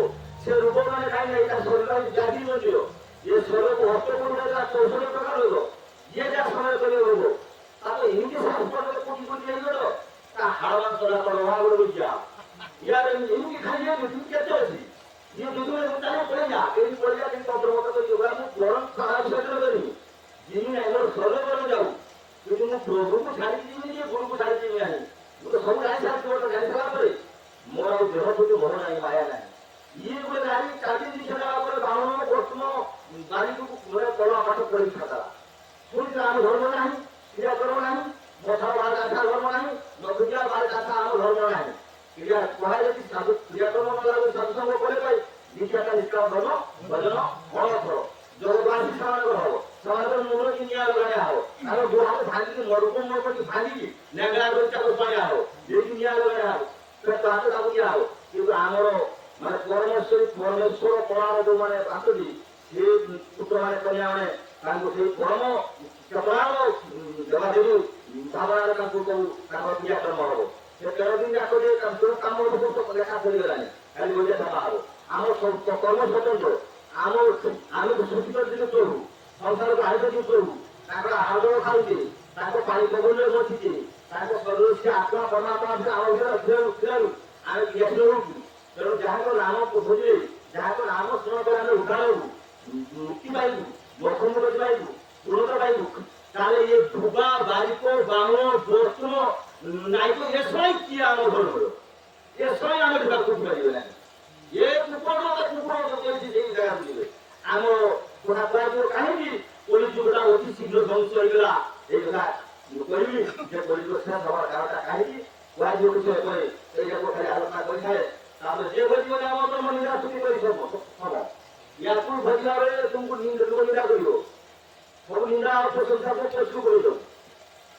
କୋଉଟା ଦ୍ୱିତୀୟ ନିନ୍ଦା ଯେ କରୁଛି ସେ ନିନ୍ଦା କରି ମତେ ଯେ ମନେ ମାରେ ମତାକୁ ପରେ ସବୁ କର কিন্তু বিরোধী দেখে কর ইয়ে যে হিন্দু কর্মীকে প্রোগ্রাম কবুল হয়েছে সেখানে হয়তো গরু সেখানে যাইবে এগুলো আমি যোগটা দেখছি। কিন্তু প্রভু বলে কর যে নিন্দা করি তাহারিକୁ ସେଇଆକୁ ତାହାରି ଭିତରେ ପ୍ରଶଂସା କରା, ଯେ ପାଠ ହିନ୍ଦୁ ଯେ ନିନ୍ଦା କরি ତାହାରି ଭିତରେ କେମିତି ସେଇଟା ତାକୁ ପ୍ରବେଶ କର, ତାପରେ ଯଦି ଫଳ ହବ। ତେଣୁ ସେ କହିଛି ସେ କଥା ଯେ ଭୋଜିବ ନାମ ବ୍ରହ୍ମ ନିନ୍ଦା ସ୍ତୁତି କରି ସମ ବହୁତ ଦୂରେ ଖୋଜି ରହିଲାଣି ସବୁ।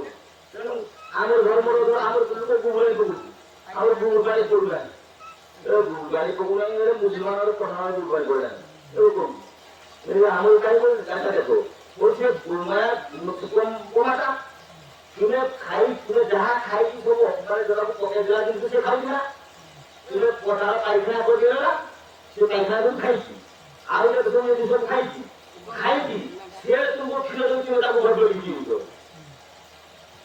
କିଏ ଭାଇ ଦେଖ ତୁମେ ଘର ସବୁ ନେଇକି ଶ୍ମଶାନକୁ ଯାଉଛ, ବାହାରୁ ଶ୍ମଶାନ ତାହେଲେ ବଡ ଅସଲ ଶ୍ମଶାନ କେଉଁଟା ଅସଲ ଶ୍ମଶାନ ପେଟ, ଏ ପେଟ ଶ୍ମଶାନରେ ସବୁ ଶବକୁ ଖୁଆଇଆ ହଉଛି।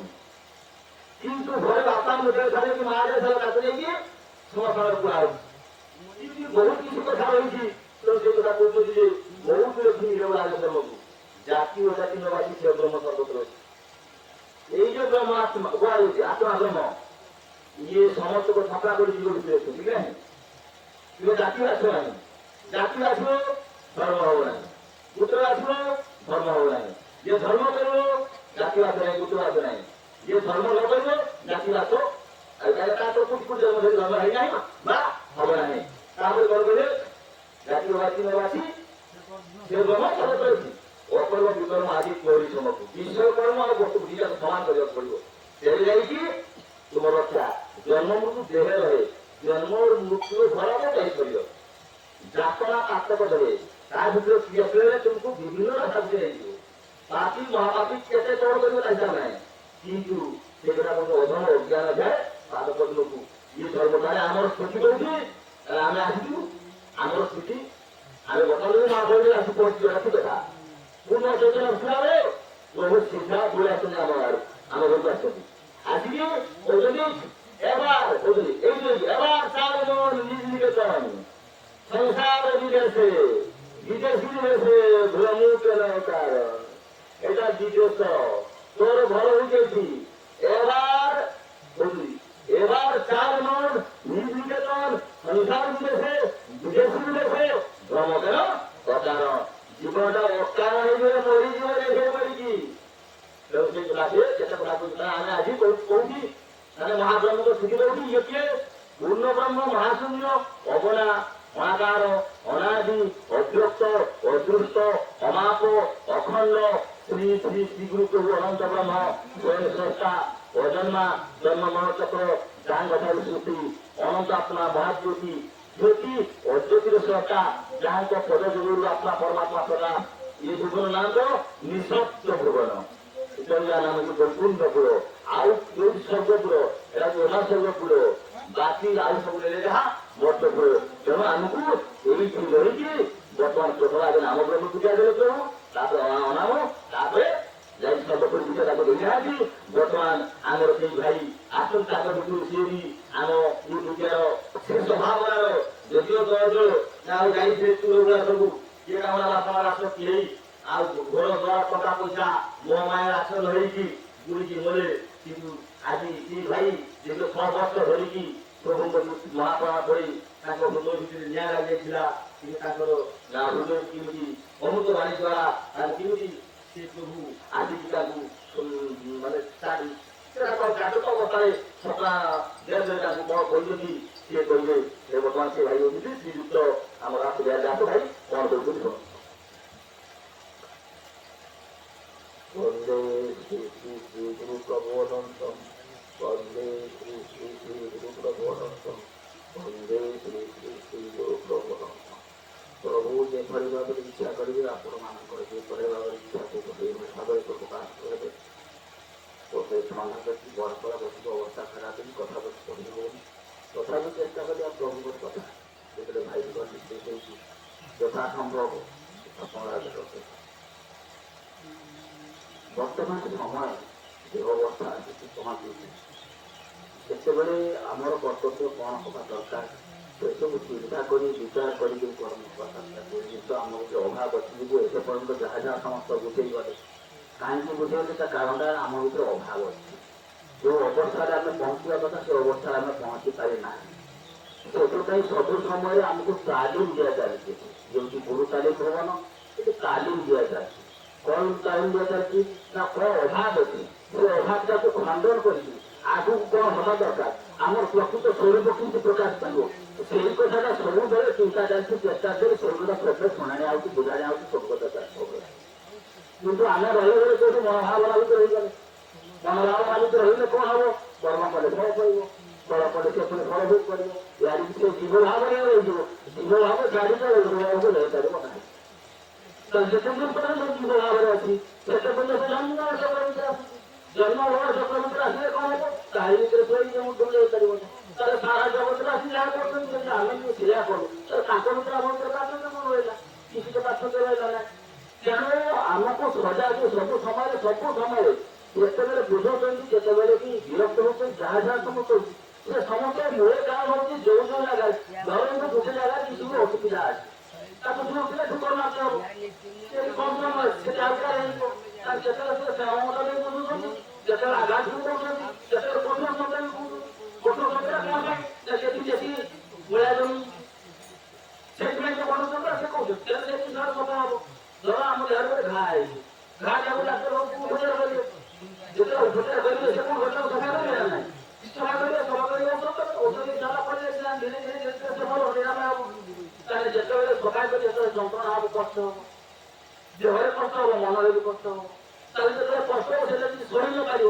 ତାହେଲେ ଉପଚାର ହେଇପାରିବ ଉପଚାର ହେଇପାରିବନି ଆଗକୁ ଯାଇପାରିବନି ଏପର୍ଯ୍ୟନ୍ତ ବି ଆମେ ସେଇ ପଛରେ ପଡ଼ିଯିବ ସେଥିପାଇଁ ସବୁ ସମୟରେ ପ୍ରତି ମୁହୂର୍ତ୍ତରେ ସେଇ କଥା ବୁଝେଇ ଦୀର୍ଘ ବର୍ଷ ଧରିକି ପୁରା ବୁଝେଇ ଦେବତାରେ ତଥାପି ସେ ଆକାଶକୁ ନ ଯାଇ ପ୍ରଭୁ ଅଛନ୍ତି ପ୍ରଭୁ କ୍ରିୟା କରି ଗତି ଓଲଟି ଦେହ ବୋହି ସେ ଦେହ ବୋହିକି ଆମରି ହୃଦୟ ଅଛନ୍ତି ବାକି ଆମେ ତାଙ୍କୁ ଧାରଣ କରିପାରି ନାହିଁ ଅସୁବିଧା ଆମ ପାଖରେ ଅଛି ତାଙ୍କ ପାଖରେ କିଛି ଅଛି ସବୁ ଦେଇଛନ୍ତି ଆମକୁ କ'ଣ ନେଇନାହାନ୍ତି ବସିବା ପାଇଁ ଜାଗା ଦେଇଛନ୍ତି ଏତେ ବଡ଼ ସୃଷ୍ଟି ଅଛି ଖାଦ୍ୟ ଜଳ ପ୍ରମାଣ ସବୁ ଅଛି, ସବୁ ବ୍ୟବସ୍ଥା ଆମ ପାଇଁ ଅଛି।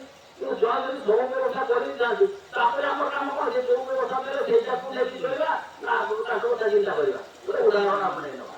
ଆପଣ ଗୋଟେ ବଡ ଚାକିରି କରୁଛନ୍ତି, ଯୋଉ ଚାକିରି କରୁଛନ୍ତି ସେଟା ଆପଣଙ୍କୁ ଗାଡି ଗୋଟେ ଦିଆଯାଇଛି, ବଙ୍ଗଳା ଦିଆଯାଇଛି, ରହିବା ପାଇଁ ଚାକର ଚାକରାଣୀ ଦିଆଯାଇଛି, ଦିଆଡି ସବୁ ଗଛ ପତ୍ର ସେଟା ଆପଣଙ୍କୁ ମୂଳ ଉଦ୍ଦେଶ୍ୟ କଣ? ଯୋଉ କାମ କରୁଛ, ଯୋଉ କାମ ପାଇଁ ସେ ବଙ୍ଗଳା ଦିଆଯାଇଛି, ତୁମେ ଯଦି କାମଟାକୁ ଭୁଲି ଯାଇଛି ଏଇଥିରେ ମାତିଗଲ, ଏଇ ହଉଛନ୍ତି ବିଷୟ ଆଉ ଯାହା ମୂଳ ହେଉଛନ୍ତି ବସ୍ତୁ। ଏଥର କଥା ପରିଷ୍କାର ହଉଛି। ତାହେଲେ ଆମେ ଯଦି ସେ ବଙ୍ଗଳା ରହିବା ଆରାମ କରିବା, ଗାଡି ମଟର ଚାକର ଚାକରାଣୀ ସେଥିରେ ଖୁସି ସମୟ କରିଦେବା, ବଢିଆ ମିଳିଛି, ଗୋରୁ ଆସନା ରହିବ, ମୂଳ ଦର୍ଶନଟାକୁ ଦୂରେ ଗଲ କି ନାହିଁ? ତାହେଲେ ଆମର ମୂଳ କିଏ? ତେଣୁ ପ୍ରଥମେ ଆମ ବ୍ରହ୍ମ ଦେଇଥିଲେ, ଏକାଚର ବ୍ରହ୍ମ ଦେଇଥିଲେ। ଯୋଉ କାମ ପାଇଁ, ଯୋଉ ମୂଳ ବ୍ୟବସ୍ଥା ପାଇଁ ଆମେ ଆସିଛୁ, ସେ ମୂଳ ବ୍ୟବସ୍ଥାଟାକୁ ଧରିକି ରଖ। ସେଇ ହଉଛନ୍ତି ବସ୍ତୁ, ଆଉ ଏମାନେ ସମସ୍ତେ ହଉଛନ୍ତି ବିଷୟ, ମାନେ ବିଷ। ବସ୍ତୁ ହଉଛନ୍ତି ଅମୃତ। ଅମୃତ କଣ? ନ ଅମୃତ ଯୋଉ ଜୀବନରେ ମୃତ୍ୟୁ ନାହିଁ। ଆରେ ସାଧାରଣ ଜ୍ଞାନରେ ସେ ଜନ୍ମ ମୃତ୍ୟୁର ବିଷୟ ନେବେ, ଗୀତା ତ ଆମେ ବିଭିନ୍ନ ଲୋକ ପର୍ଯ୍ୟନ୍ତ ବିଭିନ୍ନ ଭାବରେ ଆଲୋଚନା ଚାଲିଛି। ଆତ୍ମଜ୍ଞାନଟା କଣ? ଆତ୍ମାର ଜନ୍ମ ନାହିଁ, ମୃତ୍ୟୁ ନାହିଁ। ତାହେଲେ ଜନ୍ମ ମୃତ୍ୟୁ ହେଲା କୋଉଠି? ପରିବର୍ତ୍ତନ କେବଳ ଦେହର। ଥରେ ବାହାରକୁ ପଚାଶ ଟଙ୍କା ଜନ୍ମ ମୃତ୍ୟୁ ଉଦୟ ହଉଛି, କାରଣ ବିଚାରେ କଣ କୁହାଯିବ? ପରିବର୍ତ୍ତନ।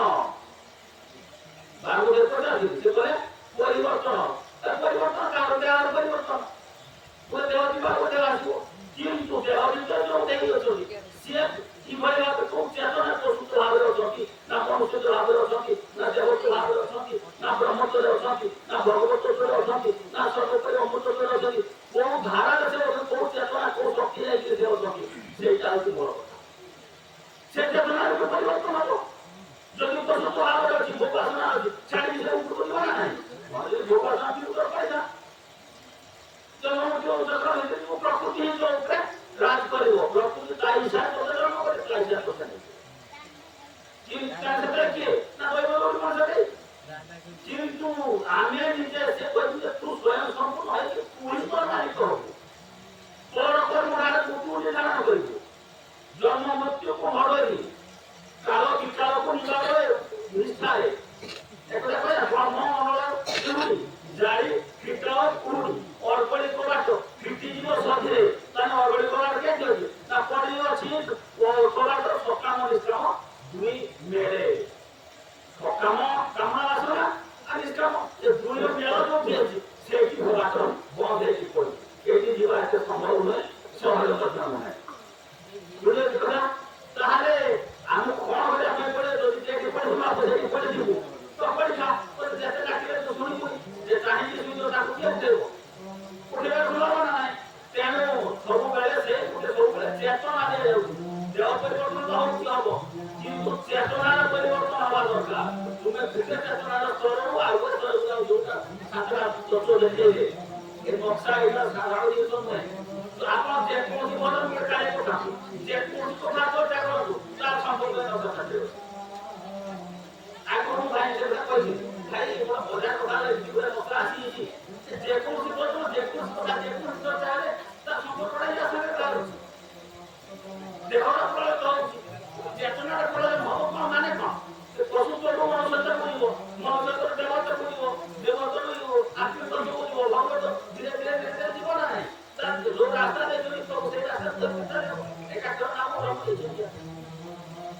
ସେଥିରେ ପୂର୍ଣ୍ଣତା ପାଇ ଗଲେ ତାପରେ ପୁଣି ସନ୍ନ୍ୟାସ ଦୀକ୍ଷା ଦେଇଛନ୍ତି। ସନ୍ନ୍ୟାସ ଦୀକ୍ଷା ସେଠି ଦେଇଛନ୍ତି। ତାପରେ ସେ ପୁଣି କଣ ଅଛି? ଦେହ ଛାଡ଼ିଲା ପରେ ପୁଣି ସେ ଆମ ଭିତରେ ଅଛନ୍ତି। ଆମେ ତାକୁ ଧାରଣ କରିପାରିବା। ଆମ କାମ କଣ? ସେ କଣ ଚାହୁଁଛନ୍ତି? କଣ ତୋ ଭିତରେ ମତେ ବର୍ଷା ପାଇଁ ଯେତେବେଳେ ବୋଉ ଆସି କରୁଛି, ବୋଉ ଆସି ଚାହିଁছে, କିନ୍ତୁ ଆମ ଯେଟା ଆସୁନି କେତେବେଳେ ସିଏ ଯେ ଇଏ ହଉଛନ୍ତି କଣ? ପ୍ରତ୍ୟକ୍ଷ ଗୁରୁ ବା ପ୍ରାକ୍ଟିକାଲ ଗୁରୁ।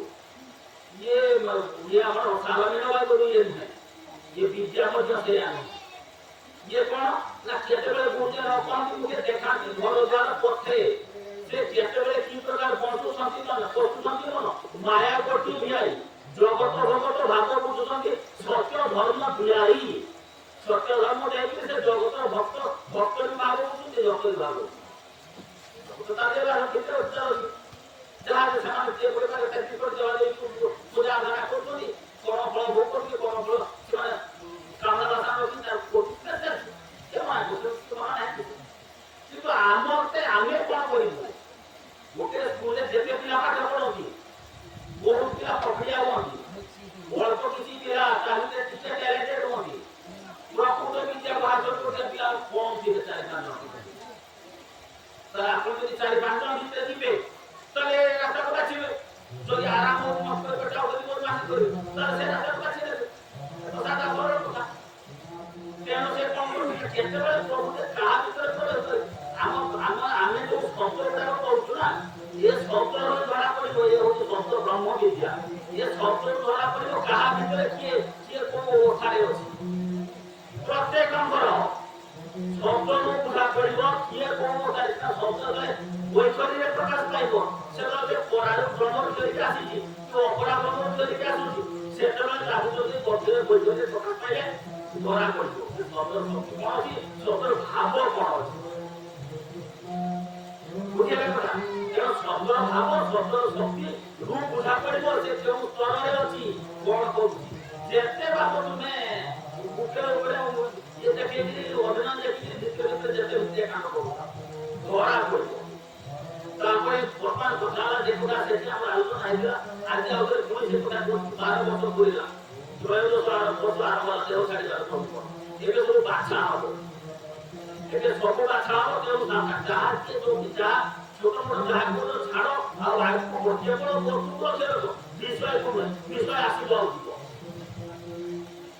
ଆପଣ ଆମ ସାଧାରଣ ଗାଡ଼ିବାଲା ଜିନିଷ ପତ୍ର ଲାଭ ଉଦାହରଣ ହେଲା ଗାଡ଼ିବାଲା ଜିନିଷ ପତ୍ର ଲାଭ ଗୋଟେ ପାଖରେ ତେଲ ଖର୍ଚ୍ଚ ପଡିଛି ଡାହାଣ ପାଖରେ ଜିନିଷ ପଡିଛି ଜିନିଷଟା ଯଦି ତାଙ୍କେ ଡାହାଣ ଛୁଟିଲା ଆପଣ ଖୁସି ହେବେ ବାହାର ଗୋଟେ ନେବେ ନା ଜମା ଯଦି ବେଶୀ ଝୁକିଗଲା ଆଉ ନା ଏଟା କଣ ଶୂନ୍ୟ ନହେଲା ପୂର୍ଣ୍ଣ ସିଏ ପୂର୍ଣ୍ଣ ହଉଛି ଆପଣ ପୂର୍ଣ୍ଣ ତାଙ୍କୁ ଏତେ ଲାଗି ନାହିଁ କିନ୍ତୁ ସେ ଚାଲିଯିବ ତା ପାଇଁ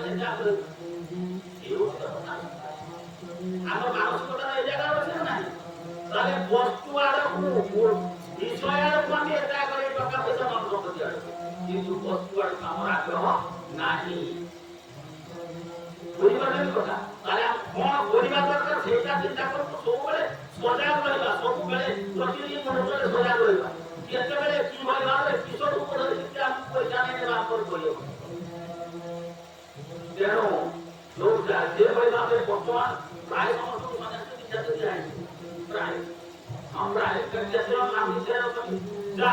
ଯାହାକୁ ଦିଆଯାଇଛି ନିଷ୍ଠା ସହକାରେ ଦିନ ରାତି ଅବିରାମ ସଦା ସର୍ବଦା ସବୁବେଳେ ସେଇ ଭାବରେ ସେଇ ଚିନ୍ତା ସେଇ ଧ୍ୟାନରେ ସେ ଶୋଇବା ବସିବା ଉଠିବା ଖାଇବା ଚାଲିବା ପରେ ସବୁବେଳେ ଭିତରେ ଭିତରେ ଚାଲିଯିବ କାହିଁକି ନା ଇଏ ହେଉଛି କଣ ସଂସାର ଭିତରେ ନୁହଁ କିନ୍ତୁ ସଂସାର ଭାବରେ ବାଧିତ ନୁହେଁ ଏଇ ଭାବରେ ବାଧିତ এই ভাবটাকে এখনই ধারণা করো সংসার ভাব যে আসিব চালিଯିବ ଆପଣ ଗୋଟେ କଥା କଣ ଧରିବ ଆପଣଙ୍କୁ ଜଣା ଗୋଟେ ଗାଳି ଆପଣ ଯଦି ଜମା ଚାକର ଶୁଣିବେ ସେଟା ଗାଳି ଯଦି ଠକିବ ନା ନାହିଁ ତାପରେ କଣ ହବ ସେଇ ଭାବ ମାନିକି ଦୁଃଖ ଯିବ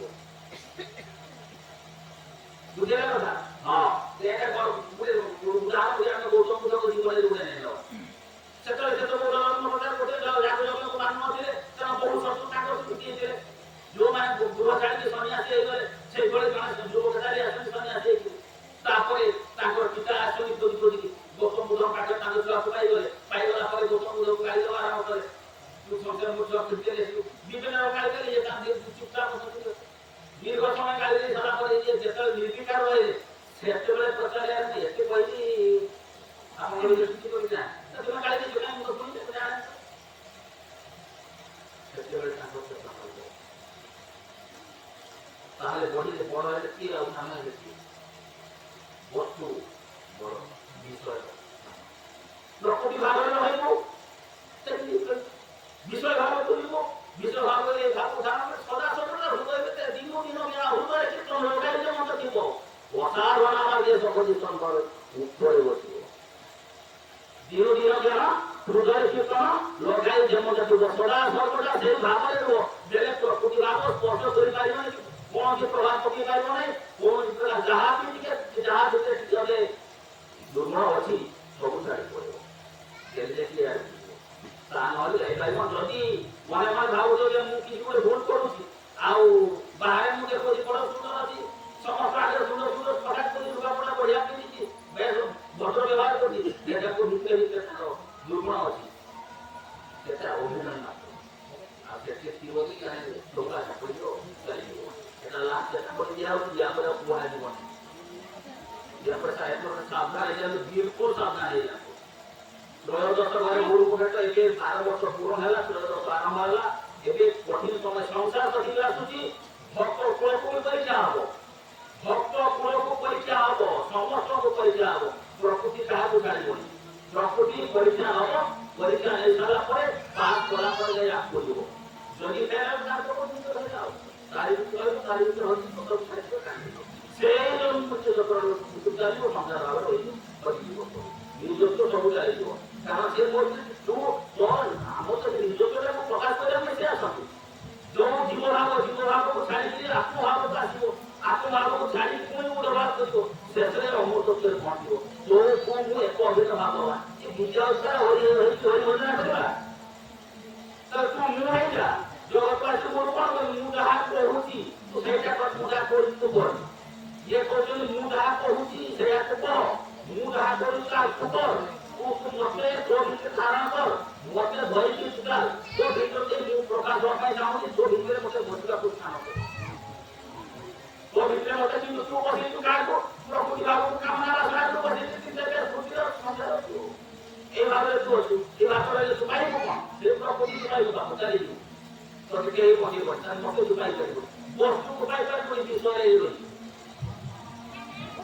ତେଣୁ ତେଣୁ ସଦା ସର୍ବଦା ଦିନୁ ଦିନ ଜ୍ଞାନ ହୃଦୟରେ ବିଶ୍ରାମ ଲଗାଇ ଯେନ ଦେଖିବ ଯେ ବିପୋଷିତ ବର୍ଷ ଖାଉଛୁ ଖାଉ ଶୁଉଛ ଉଠ ଯେ କଣ ସଂସାରୀ କର୍ମ ସଂସାର ଭିତରେ ଆମେ ସଂସାର କର୍ମ କରିବା ପାଇଁ କହିବୁ କିନ୍ତୁ ତା ଭିତରେ ସଦା ସର୍ବଦା ସେ ଭାବରେ ସେଇ କଥାକୁ ସବୁବେଳେ ଯୋଉ ସ୍ଥିତି ଯାହାକୁ ଯାହା ଦିଆଯାଇଛି ସେଇ ସ୍ଥିତିରେ ରହିକି ସବୁବେଳେ ସେଇ କଥା ହବ ସବୁ ସେଇ କଥା କୀର୍ତ୍ତନ କର ସେଇ କଥା ମନ କର ସେଇ କଥା ବିଚାର କର ଏନା ଏ ଯିବ ସାଧୁ ସଙ୍ଗ କିନ୍ତୁ ରହି ନପାରେ କର ସଦା ସର୍ବଦା ମତେ ପାଇବା ମଧ୍ୟରେ ସେ ଭାବରେ ରହିବା ପାଇଁ କରିବ ଆଉ ତା ଛଡା ଆଉ କୌଣସି ରାସ୍ତା ନାହିଁ ତେଣୁ ଏବେ ଆଉ କିଛି ବିଚାର କରିବା ନାହିଁ ଏବେ ବର୍ତ୍ତମାନ ନାହିଁ ଆଉ କଥା କହି ବୁଝିବା ପାଇଁ ସମୟ ନାହିଁ କିନ୍ତୁ ଗୋଟେ ଉଦାହରଣ ଦେଇଛି ପରୀକ୍ଷା ସମୟ ବର୍ଷ ସାରା ପିଲା ପାଠ ପଢେ ସ୍କୁଲରେ ପଢେ ବ୍ୟକ୍ତିଗତ ଟିଚର ପାଠରେ ବି ପଢେ ସବୁ ପଢେ ଯେତେବେଳେ ପରୀକ୍ଷା ଦେବା ପାଇଁ ଯିବ ସେତେବେଳେ ତାକୁ ଥିଓରି ବୁଝେଇବେ ତା ଫର୍ମୁଲା ବୁଝେଇବେ ଖାଲି ଶୁଣେଇବେ ସେତେବେଳେ କେବଳ ଶୁଣେଇବେ ଥିଓରି ବୁଝିବା ପାଇଁ ସମୟ ନାହିଁ ତେଣୁ ଏହି ଶୈଳୀରେ ଜ୍ଞାନ ବାଜିଲେ ଭେଟି ଆଉ ସାଧିବାର ସମୟ ନାହିଁ ଆଉ ଯାହା ଥିଲେ ବି 12 ବର୍ଷ ସମୟ କଟିଯାଇଛି ଆଉ ସମୟ ନାହିଁ ତେଣୁ ସଜାଗ ସଚେତ ଯାହା ସମୟ ଥିଲା ସମୟ ପୁରି ଯାଇଛି ଏକଥା ଆଗରୁ ବି ପଢାଇଛି ଏବେ ବି ପଢାଉ ସମୟ ଅଲରେଡି ପୁରି ସାରିଛି ଆଉ ସମୟ ନାହିଁ ଯେତେବେଳେ କେବଳ ମାତ୍ର ସେଇ ଭାବକୁ ଧାରଣ କର ତେଣୁ ମତେ ଧରିଣ କେତେ ଚଳ ମତେ ଧରିଣ କେତେ ଚଳ ସେଇ ଭାବକୁ ଧାରଣ କର ପର୍ବକୁ ଧାରଣ କରିବା ରାସ୍ତା ଖୋଲ ଆଉ କଥା ନାହିଁ ବହୁ ବିଷୟ ବହୁ କଥା ନାହିଁ ସାଧା ଚଳ କଥା ହବ ବିଷୟକୁ ଛାଡ ବସ୍ତୁକୁ ଧର ବିଷୟକୁ ଛାଡ ବସ୍ତୁକୁ ଧର ଏକାକ୍ଷର ବ୍ରହ୍ମ କାକୁ ଆରମ୍ଭ କରିବ ଆକ୍ଷର ବ୍ରହ୍ମ ଯେ ଅନନ୍ତ ପ୍ରଭୁଙ୍କର 2 ଗୋଟି ପାଦ ଏକାକ୍ଷର ଅକାର ଏବଂ ଓଙ୍କାର ତାହେଲେ ଆମେ କିଏ ବାଟରେ ଯିବା ମୁଁ ଏବେ ତ କୃଷ୍ଣ ଚିହ୍ନା କରିବୁ ବଲି ମୋ ମନରେ ବୋଧ ହୃଦୟ ପଦ୍ମେ ଭେଦ କୋଉଠି ଭେଦ କରିବ ହୃଦୟ ପଦ୍ମରେ ହୃଦୟରେ କିନ୍ତୁ ଆମେ ଅଛୁ କୋଉଠି ମନ ବୁଲାରେ ମୁହଁରେ ମନରେ ଆଉ କେଠି ଅଛି ସବୁବେଳେ ତ ମନ କ୍ଲେଶ ରହୁଛି ଆଉ ତେଣୁ ସରିଛି ଆମର ବୁଦ୍ଧି ତେଣୁ ସାବଧାନ ସେଥିପାଇଁ ବାରମ୍ବାର କହୁଛି ମନ ବିଭାଗ ଛାଡ଼ିଦିଅ ସେ ଅବଶ୍ୟ ମନ ସିଏ ତା କାମ ସିଏ କରୁଛି ନହେଲେ ମନକୁ ସ୍ଥିର କରିକି ତାକୁ ନିଜର କଣ୍ଟ୍ରୋଲ ପାଣି ମନ ସ୍ଥିର କରି ବିମାନ ସୁମାନ ଶେଷରେ ଅମନରେ ପହଞ୍ଚିବା ପାଇଁ ପଡିବ ଏ କରୁଛନ୍ତି କେଉଁ ଗୋଟେ କଥା ଯେ ଅମନ ମନ୍ଦିରକୁ ପରଗମନ ମାୟାରେ ପଡିବା ପଡିଛ କୋଉଠି ମାୟାରେ ପଡିଛ ଦେଇକି କଣ ହେଇଛ ମାୟା ହେଇଛ ମାନେ ନିଜସ୍ୱ ହୋଇଯାଇଛ ପାଗଲା ହେଇଯାଇଛ ଆମ କଥା କଣ ସିଏ ହେଇଛ ନା ନାହିଁ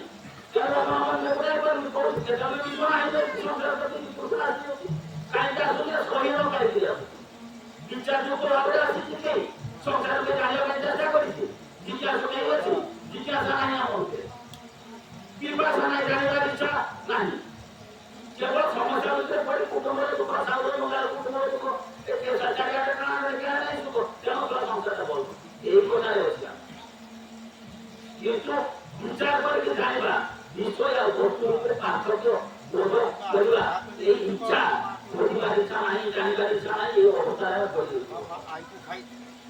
ସମସ୍ତେ ଆତ୍ମନିରୀକ୍ଷଣ କରନ୍ତୁ। ବର୍ତ୍ତମାନ ତାଙ୍କର ଆଉ ସମୟ ନାହିଁ। ଆତ୍ମନିରୀକ୍ଷଣ କରନ୍ତୁ, ନିଜକୁ ନିଜେ ଅନୁଶୀଳନ କରନ୍ତୁ, ନିଜକୁ ନିଜେ ବିଚାର କରନ୍ତୁ।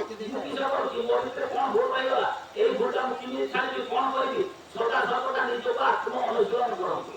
ବିଷୟକୁ ଛାଡ଼ିକି ବସ୍ତୁକୁ ଯିବା ପାଇଁ ବାଟ ପଡୁ ଆଉ ନାହିଁ ସମୟ। ଗତ ଥର ଦୋକାନ ମୁଁ ତ ଦୋକାନରେ ବସିଛି ଦିନ 10ଟା ସାଢ଼େ 10ଟା ସମୟକୁ ମତେ କହିଲେ ଶୀଘ୍ର ଯାଆନ୍ତୁ। ଶୀଘ୍ର ମୁଁ 11ଟା ସାଢ଼େ 11ଟା ବାହାରକୁ ପହଞ୍ଚିଲେ କହିଲେ ଆଉ ସମୟ ନାହିଁ। ମତେ କହିଲେ ତୁ ଶୀଘ୍ର ଯାଇ ଖବର ଦେ 12ଟା ପହଞ୍ଚା, ଆଉ ସମୟ ନାହିଁ। ପୁଣି ବର୍ଷେ ହେଲାଣି, ପୁଣି କାହିଁକି ନା ଏବେ 12 ବର୍ଷ ପୂର୍ବ ଦେହ ଛାଡ଼ିବାର ଆଉ 13 ବର୍ଷ ହେଲା, ତେଣୁ ଆଉ ସମୟ ନାହିଁ। ଯେତେବେଳେ ସଦାସର୍ବଦା ତାଙ୍କରି ବାର୍ତ୍ତାକୁ ବନ୍ଦ କରିବା, ତାଙ୍କୁ ଧାରଣ କରିବା, এই ଭାବରେ ଆମେ ଚିନ୍ତନ କରି କିଛି ବିଷୟଟାକୁ ଦୂରେଇ ରହି ସେଇଆଡ଼କୁ ଯିବା। এই କଥା ସବୁବେଳେ ନିଜକୁ ନିଜେ ଅନୁଶୀଳନ କରୁ। ମୁଁ କଣ ଭୁଲ କରୁଛି, ଧର୍ମର ଧାରା କଣ, କି ଭୁଲ କରିଗଲି, ପ୍ରକୃତି ମୋ ମୋ ଭିତରେ କାହିଁକି ପଦାମାନିକ ଅଛି, କିସ ଭୁଲ ଅଛି, କି ଜାଗାରେ ସେ ସୁଯୋଗ ପାଉଛି ମତେ ଭୁଲ ରାସ୍ତାରେ ନେବା ପାଇଁ। এই ସବୁ କଥାକୁ ସବୁବେଳେ ଚିନ୍ତା କର, ସବୁବେଳେ ଚିନ୍ତା କରା ହଉଛି କଥା ନାହିଁ। ସବୁ ସମୟରେ ସେ ଚିନ୍ତା ସିଏ ଯେମିତି ଆମ ଭିତରେ ସ୍ଥାନ ନ ପାଏ। ଯେତେବେଳେ ତା ପ୍ରଭୁ ଭାଇ କହିଗଲେ ସେ ବାଟ ଶୁଣୁଛି, କାମ କରୁଛି, ବାହାରି ଚାଲୁଛି, ରହୁନାହିଁ ଭିତରେ। କାହିଁକି ରହୁନାହିଁ, ତାଙ୍କୁ ନିଜରେ ଆସିଯିବ କାହିଁକି ଆସୁଛି, ତା ପ୍ରତି ଆମର ଚେତନା ନାହିଁ। ସେଇ ଅଚେତନତାରେ ପଡ଼ି ଯାଉଛି। ପ୍ରକୃତି ବିରାଟ ରହିଯାଉଛି ନା, ଯେତେବେଳେ ଦେହ ବିଭାଗ ହେଇଯାଉଛି, ସେତେବେଳେ ମନ ବିଭାଗ ହେଇଯାଉଛି। ତାହେଲେ ସେଠୁ କିଭଳି ଭାବରେ ଯଦି ପ୍ରକୃତି ଭାବରେ ପ୍ରକୃତି ହେଉଛି ଦାସୀ ସିଏ ଆମକୁ ଆସିଲେ ପୁଣି ଚାଲିଯିବ, କିନ୍ତୁ ସିଏ ଦାସୀ ସେବାକାରିଣୀ। এই অবস্থা পাইলে ଆମକୁ ନିଜ ପୁରୁଷାର୍ଥ ପ୍ରକାଶ କରିବା ପାଇଁ ହବ। ତେଣୁ ବାବା କହିଲେ ବିରୋଧିଆ ବସୁନ୍ଧରା, ଇଏ ଧର୍ମ ବିରୋଧିଆ ପୁରୁଷାର୍ଥ ଯାହାର ସିଏ ହିଁ ଧର୍ମ କରିବ। ମାଗିଖିଆ ଲୋକ ହବନି। ଆଉ ଗୋଟେ କଠୋର ଶବ୍ଦ କହିଲେ ଛୋଟ ଲୋକମାନେ କହିଲେ ଧର୍ମ ମାଗିଖିଆଙ୍କର ଜମା ସେଠୁ ହବ ନାହିଁ। ତୁ ଯଦି ମାଗିତେ ରହିବୁ ତାଙ୍କୁ ଯାହା ମାଗିବୁ ସେଇଟା ପାଇବୁ। ଗୋଟେ ଛୋଟ ଛୋଟ ଉଦାହରଣ ନିଅନ୍ତୁ, ଗୋଟେ ସାଧାରଣ ଉଦାହରଣ ଧରାଯାଉ ଗୋଟେ ଦେବତା ଜଣେ ପୂଜା କରୁ। କଣ ପାଇଁ ପୂଜା କରୁଛି ନା ମୋ ଛୁଆ ଦେହ ଖରାପ, ଦେବତା କାହାରେ ଆସିବ ପୁତ୍ର ହେଇଗଲେ କିନ୍ତୁ ମୋ ଛୁଆ ଦେହ ଖରାପ କୋଉ ବର୍ଷ ସେଟା ତ ଶାଶୁ ଚାଲିଗଲେ ଛୁଆ ଦେହ ଭଲ ଯିଏ ଆସିଥିଲେ ତାଙ୍କୁ ବୁଝିଦେଲା ମୂଳ ବର୍ଷ ବୁଝିଛୁ ଖୋଜି ନାହିଁ, ଖୋଜିଲା କାହାକୁ ନା ତା ଛୁଆଟା ଦେହ ଖରାପ ଅଛି ତାକୁ ଖୋଜିଲା, ତା କାମ ହାସଲ ହେଇଗଲା। ତୁ ତ ତୋ ଜାଗାରେ ଚାଲିଲା, ମୁଁ ତ ମୋ ରାସ୍ତାରେ ଚାଲିଲି, କାମ କହିଲା ସରକାରୀ ସମ୍ପର୍କ। ତେଣୁ ମୂଳ ବ୍ୟବସ୍ଥାଟାକୁ ଯଦି ଆମେ ଧରିକି ରଖିବା ତାହେଲେ କଣ ହବ, ସୁନ୍ଦର ଗୋଟେ ଗପ, ଛୋଟ ଗୋଟେ ଗପ। ରାଜାଙ୍କ ଦରବା କୁହାଯାଏ ଆସିଛନ୍ତି, ଜଣେ ଆସିଛନ୍ତି ରାଜାଙ୍କୁ ଗୁହାରି କଲେ ଆଜି ଆମ ଗାଁକୁ ରାସ୍ତା ନାହିଁ। ରାଜା ମନ୍ତ୍ରୀ ଚାହିଁଲେ ମନ୍ତ୍ରୀ କଣ କରାଯିବ ନା ଆଉ ଠିକ ଅଛି, ଏତେ ଦିନ ପରେ ତୁମ ଗାଁର ରାସ୍ତା କାମ ଆରମ୍ଭ ହୋଇଯିବ। ଆଉ ଜଣେ ଆସିଲେ ଆମ ଗାଁରେ ବିଦ୍ୟାଳୟ ନାହିଁ। ଏସବୁ ଭାଇମାନେ ଆସିଲେ, ଏମାନଙ୍କର ସରିଗଲା ପରେ ଜଣେ ଚୁକ୍ତି ପତ୍ର ବସିଥାନ୍ତି, ତୁମେ ତ ବାହାରି ଆଇଲା ଜିନିଷ ନା ଆଜ୍ଞା ମୁଁ କିଛି ମାଗିବା ପାଇଁ ଆସିଛି। ତାପରେ କଣ ପାଇଁ ଆସ ନା ମୁଁ ଆସିଛି ମଣିମା ଟିକେ ଆମ ଗାଁକୁ ବୁଲି, ମୋର କିଛି ଦରକାର କିଛି ଦରକାର ନାହିଁ, ମଣିମା ଟିକେ ଆମ ଗାଁକୁ ବୁଲି କିଣି ଯିବ। ଟିକେ ଦିନ ଦିଅନ୍ତୁ ଦେଲେ ମୁଁ ଯାଇ କେବେ ଯିବେ ମତେ ସମୟ ଦିଅ। ରାଜା ମନ୍ତ୍ରୀ ଚାହିଁଲେ ମନ୍ତ୍ରୀ ଦିନ ଧାର୍ଯ୍ୟ କର। ମନ୍ତ୍ରୀ ବଡ ଚାଲାକ ଲୋକ, ସେ ଦେଖିଲେ ଯେ ରାଜା ସେଠି ଯିବେ, ଯଦି ରାସ୍ତା ନାହିଁ ମନ୍ତ୍ରୀକୁ ଛାଡ଼ିବେ। ବୁଝିପାରିଲେ କଥା, ଶାସନ ହେଇଯିବ ସାଙ୍ଗେ ସାଙ୍ଗେ, ପିଇବା ପାଇଁ ପାଣି ନଥିବ। ତାହେଲେ ସମସ୍ତ ବ୍ୟବସ୍ଥା କରି ସାରିଲା ପରେ ଯାଇକି ରାଜାଙ୍କ ପାଇଁ ଦିନ ଧାର୍ଯ୍ୟ ହବ। ତାହେଲେ ଯୋଉ ଲୋକ ଗୋଟେ ଗୋଟେ କାମ ପାଇଁ ଆସିଲେ ସେଟା ଗୋଟେ ଗୋଟେ ପାଇଲେ, ଯେ କିଛି ନ ଚାହିଁଥିଲା କେବଳ ମୂଳକୁ ଚାହିଁଥିଲା ସେ କଣ ପାଇଲା, ସବୁ ପାଇଲା ନା ନାହିଁ। ତାହେଲେ ଏଥର ବୁଝିଲେ, ବୁଝିପାରିଲେ ଏଥର କଥା କ୍ଲିୟର ହେଲା, ପରିଷ୍କାର ହେଲା। ଭୂତ ତ ଭାଙ୍ଗି ସମସ୍ତେ ତ ଦେହ ପାଇଁ ଆଇଛି ହେଇଛି ନା ଗୋଟେ କଥା ତେଣୁ ମୂଳକୁ ଧରି